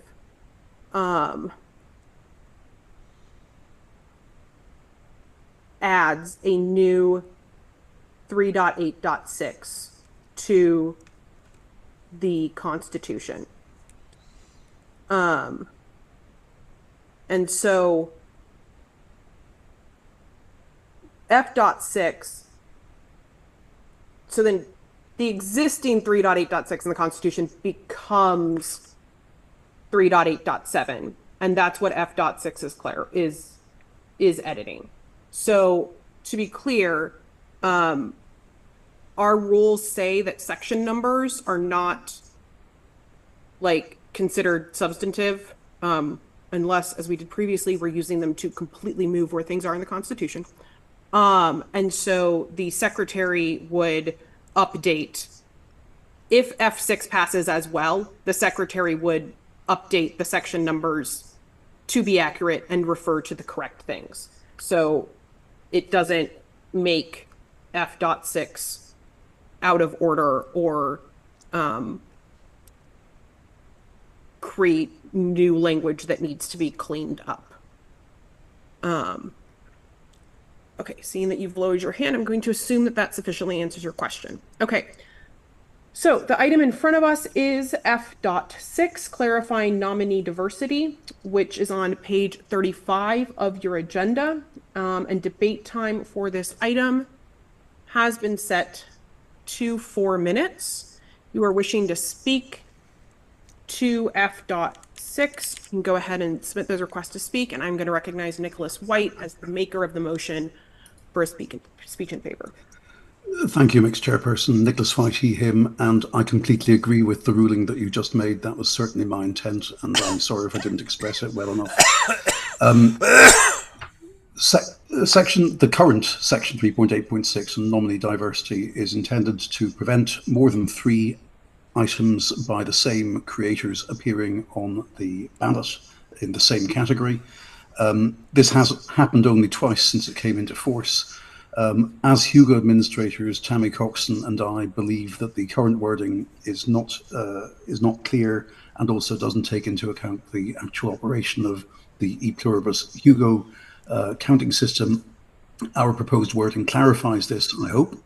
And in particular, it makes it clear that in the event, as we were discussing earlier, in the event that you're filling up vacant spaces in a ballot caused by withdrawals, that you can't then choose a third TV episode from the same series or a third story by the same author, which might then come up onto the thing. I should say, by weird coincidence, I was the Hugo administrator in both of the years that this has happened. I hope it doesn't happen again. Frankly, I would scrap the entire section if I could, but that's not germane. Thank you very much, Mixed Chairperson. Thank you. That was a speech in favor. I do not have anybody else who has submitted a request to speak on this item. I'm going to give you a little bit more. Well, I think Nicholas spoke for long enough that folks would have had an opportunity to submit. So since I don't see anybody else wishing to speak on F.6, we will go ahead and move to a vote. And so we can open up the vote on the adoption of F.6.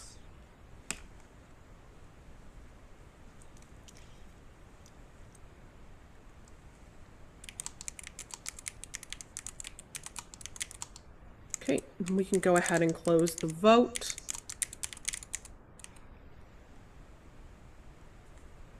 With 99 in favor and 9 against, F.6 passes and will be sent to 2026 for ratification. Okay, the next item ahead of us is F.7, clarifying WSFS membership rights, which is on page 36 of your agenda. Debate time for this item has been set to 6 minutes.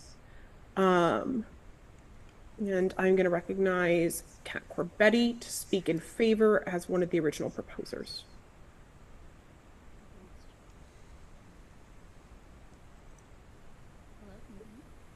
I can hear you, but you are quite soft if you want to maybe get closer to your microphone.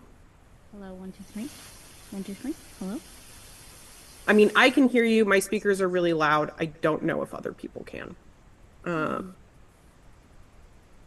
Okay. Let me check the Discord. Can people hear me? Nobody's saying anything. Okay. Okay. I have somebody saying they can hear you, so I think you're good. Okay, great. Okay. So I originally wrote this to clarify what comes with a WSFS membership. Now, we have renamed a WSFS membership into a supporting membership, so I suppose that will be reflected in that. But ostensibly, what I wanted to do was to lay out exactly what you can do as someone with that membership. Everything that entails that was in different places in the Constitution, just bringing it all into one place, and also laying the groundwork for potentially allowing WSFS members, supporting members, to attend this business meeting if it is virtual without needing a separate attending supplement. Because they should be able to vote on things even if they're not coming to the con at all. Even if they're not even virtually attending, they should be able to have a say in what's going on in the society and in the business that we deal with. So, yeah, I think that and the discussion in the agenda carries everything. So I yield. Okay, thank you. So that was a speech in favor of F.7. I do see a parliamentary inquiry about how E.1 affects this amendment. So to be clear, I think maybe they meant E.2, but so to be clear, the language that is in the Constitution with the language about in E.1 about death or whatever the exact phrasing is. There it is. So I believe so the 1.5.3 in this proposal is that section. And so the amended text that we passed for E.1 another 12 minutes is what would go in the new in 1.5.3 that's in front of us. So we don't need to amend F.7 to reflect E.1. We also don't need, as Kat said, to reflect F.7, or sorry, amend F.7 to reflect E.2. That updating the supporting, attending, WSFS, supplement, etc. language would be editorial, and we will take care of that. Okay.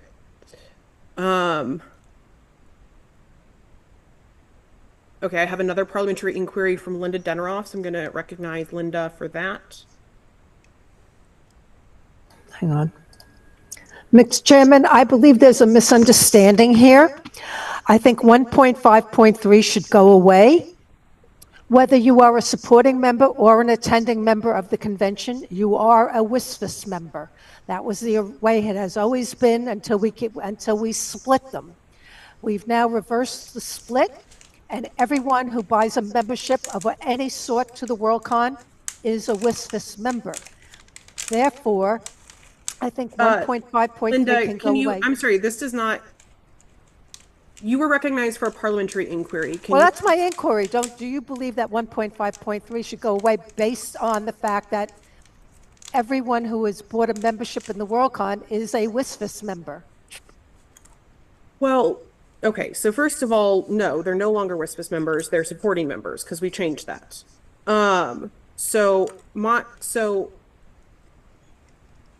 Okay. Sorry, I'm wanting to make sure I'm looking at all the things I need to look at to answer this question. Okay. So, in the WSFS Constitution, as of an hour and a half ago, we have a section, 1.5.2, or sorry, yes, 1.5.2, that talks about when WSFS memberships or supporting memberships can be transferred. We ratified a change to that language to modify it to basically expand and be clear that when somebody dies, it goes to their estate. The language in the current Constitution and in E.1 refers to WSFS memberships, which we then also adopted language saying that we're changing that back to supporting membership. This proposal includes, so it takes 1.5.2 and adds a bunch of text to it, and then takes the section about non-transferability and puts it into a new section as opposed to just making the paragraph longer. So the change to E.1, the change that we made in E.1 to basically expand that language about transferring to include things like to be clear about the, purchasing when providing name or duplicate membership. That's what the new 1.5.3 would be. If there are folks that think that the change that we made to E.1 is such that there should no longer be 1.5.3 in this amendment, then folks can make an amendment or propose an amendment to do that. But as it currently stands, my understanding of this and my ruling is that it's just taking that current part of 1.5.2 and splitting it out into new 1.5.3, and that's fine and is allowed. If my parliamentarian wants to jump in and tell me I'm wrong, he can. But nope, he doesn't want to. Great. Okay. I understand this is confusing because we have like 3 or 4 interacting things happening here. The underlying thing is that F.7 is not trying to change the text in that section of the Constitution. It's just splitting it out into a separate section and preserving the language that's already there when it does so. And so regardless of what we did to the language in that section in E.1, that's still what F.7 would be doing. Okay. So I believe we had a speech in favor of F.7 and then some parliamentary inquiries. And that's what that just was. Okay. Let me look at what folks have submitted.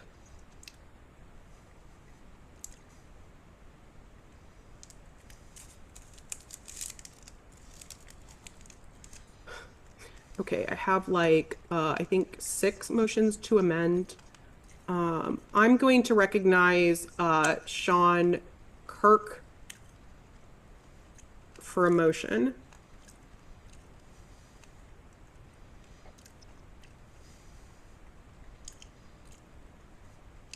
Sean, I believe, are you unmuted? Sean, can you unmute? I think you're still muted. Sorry, there you go. Okay, Can you hear me? Yep. My concern with this is that does Worldcon really want to allow What motion are you wanting to make, Sean? what's that? Were you wanting to make a motion or were you wanting to make a speech? Speech. Sorry. Yep. Okay. Are you wishing to speak against the? Okay. Yeah. Okay, that's in order. Okay. Does Worldcon really want to allow the bar of entry to change the WISP's constitution to be, $85? I mean, at the end of the day, I know that we want to lower the bar, but I think that we'll find ourselves in the same predicament that we were with in 2015 at some point in time with constitutional amendments, and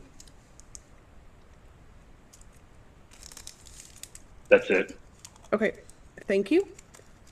So that was a speech against F.7. Okay, I'm going to recognize Cliff Dunn for a motion.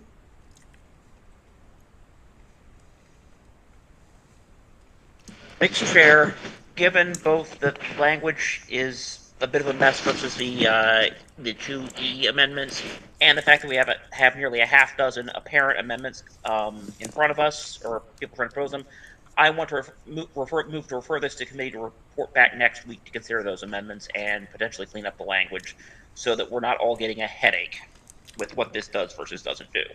Okay, so that is a motion to refer F.7 to committee to report back in the next session. I see several seconds. And so the membership of this committee would be the original proposers of F.7, Cliff Dunn as the maker of the motion to refer, and anybody else that I would probably be making Kat Corbetti the chair of this committee, and so anybody else that Kat would want to appoint to it. So the motion is the item before us is to refer F.7 to committee. Olav, how much time do we have remaining on F.7 in total? In total, we have 3.5 minutes remaining. Okay, I'm going to. Is there an objection to moving to an immediate vote on the motion to refer?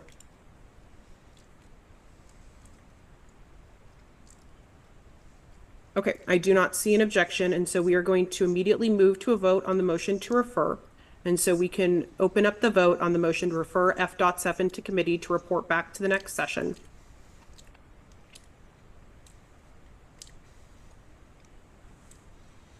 And we can go ahead and close the vote. With 97 in favor and 8 against, the motion passes and F.7 is referred to committee. So the membership of this committee will be Kat Corbetti as chair, Christina Forsyth, Cliff Dunn, and anybody else that Kat Corbetti wishes to appoint to the committee. I believe that Kat is active in the Discord, and so you can let them know there if you would like to help out with this committee. Otherwise, you can email businessmeeting@seattlein2025.org, and we will get your name to Kat. Okay, we are at 12:28. I don't. Okay. We are going to go ahead and move. I'm not ending the meeting before the half-hour mark, given where we are. And as the agenda said, the meeting may run up to 15 minutes late. So we're still within the announced time. So we're going to move to F.8, 14 Days of Christmas, which is found on page 38 of your agenda. Debate time at this item has been set at 4 minutes. And I'm going to recognize Cliff Dunn as the maker of the motion for the proposal for a speech in favor, and anybody else wishing to speak to F.8 can submit their requests. Thank you, Mixed Chair. To make a long story short, there have been issues with either comics coming out with dubious street dates around at the start of the year, and or one theater releases, most notably Snow White back in the 30s. There was actually discussion as to whether it was eligible for the retro Hugos for 1939, if that ever came up. So I think it would be best to give everybody the benefit of the doubt that if something comes out in the last 2 weeks of the year, it didn't get a broad release unless it made the quote unquote long list. That is the 6 nominees plus the 9 or 10 works that are also listed. And we just presume that people didn't realize it was out, rather than people not realizing it was out and only finding out when something is disqualified the following year that it had a slightly earlier than realized release date. Okay, thank you. That was a speech in favor. I'm going to recognize Nicholas White for a speech against. And then I'm going to recognize Rafe Richards for a speech in favor. Mixed Chairperson, thank you very much. Nicholas White, he, him. We're given 2 examples where this may have happened or may not have happened, which to me isn't actually a very large number on which, for a basis on which to change the rules. This will be difficult to implement. It will be burdensome on Hugo administrators, and if it's for a problem that barely exists. It will lead to more mistakes being made, and that will inevitably damage the reputation of the Hugos. Please vote against this amendment. Thank you, Mr. Chairperson. Okay, that was a speech against F.8. And so I'm going to recognize Rafe Richards for a speech in favor of F.8. And then I'll be recognizing Ron Oakes after that if there's still time remaining. Thank you, Mr. Chairperson. I will merely say that if this passes, we may see less motions to extend eligibility under 3.4.3 in future business meetings. And on that grounds alone, I think this is worth voting for. Thank you. Thank you. That was a speech in favor. Don't think that used all the remaining time. So I'm going to go ahead and recognize, oh, nope, I do now have a speech against. My apologies. I'm going to recognize Ron Oakes for a speech against. Did we flip? Yes, we flipped. My main content didn't change, just which side it's on. I see this as not solving the problem, or not solving the problem optimally. If we want to solve this problem, we should move the date where we cut off the eligibility of the Hugo nominations further from the date we start the Hugo voting, to give people time to actually see, acquire, read the Hugo Awards, the potential Hugo nominees, the potential Hugo finalists, before the time we actually open voting, instead of doing this. Yes, we will always have these edge cases of, was this available before or after the date? It doesn't matter what we do. Those edge cases will always exist. Let's give a longer gap between the cutoff and when people can actually start saying, okay, this is when I have to start submitting my nominations. That's the solution, not this. I yield. Okay. That was a speech against F.8. Olav, how are we doing on time?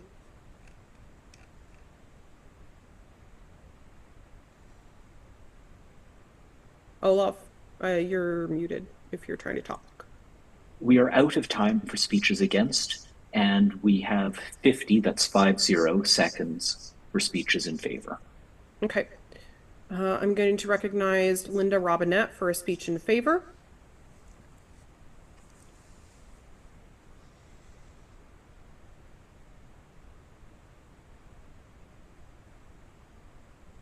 And if you can raise your hand in the chat and we can ask you to unmute.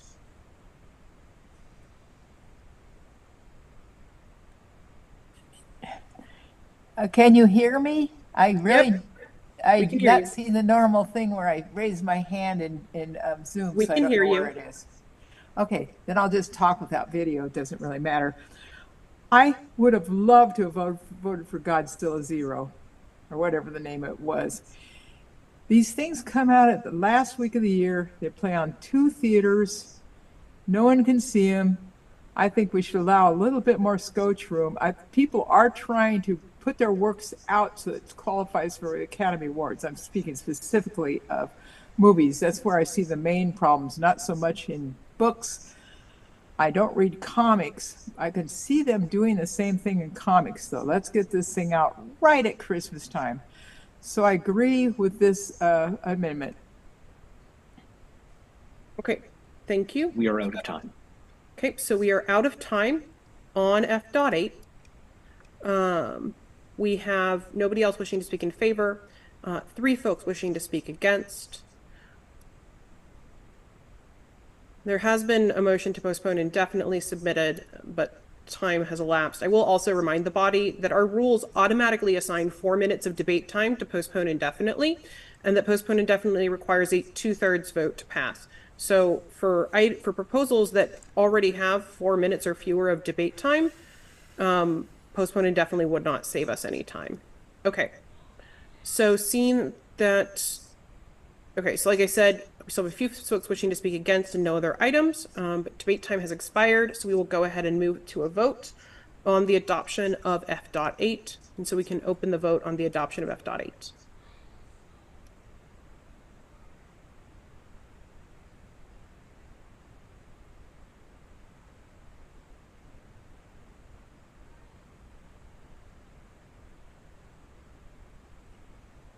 Okay, and we can go ahead and close the vote with 38 in favor and 77 against. F.8 fails. Okay, we are a little bit past time, and the next items that we have up, I don't really want to try to take up F.9 and not F.10. So we are going to go ahead and call it for the day. So at the adjournment of this session, we will be opening up the balloting for the Mark Protection Committee and the Trial Committee. These ballots will be open until Monday at noon Pacific. Once the election is open, you'll see a WSFS Elections tab become available on the sidebar that has the ballots and the instructions for how to cast your ballot. For even more detailed instructions, there is a ballot instructions PDF that will become viewable in the Documents tab. The LumiTech does have to turn it on, so if it's not immediately viewable, give it like, a couple minutes.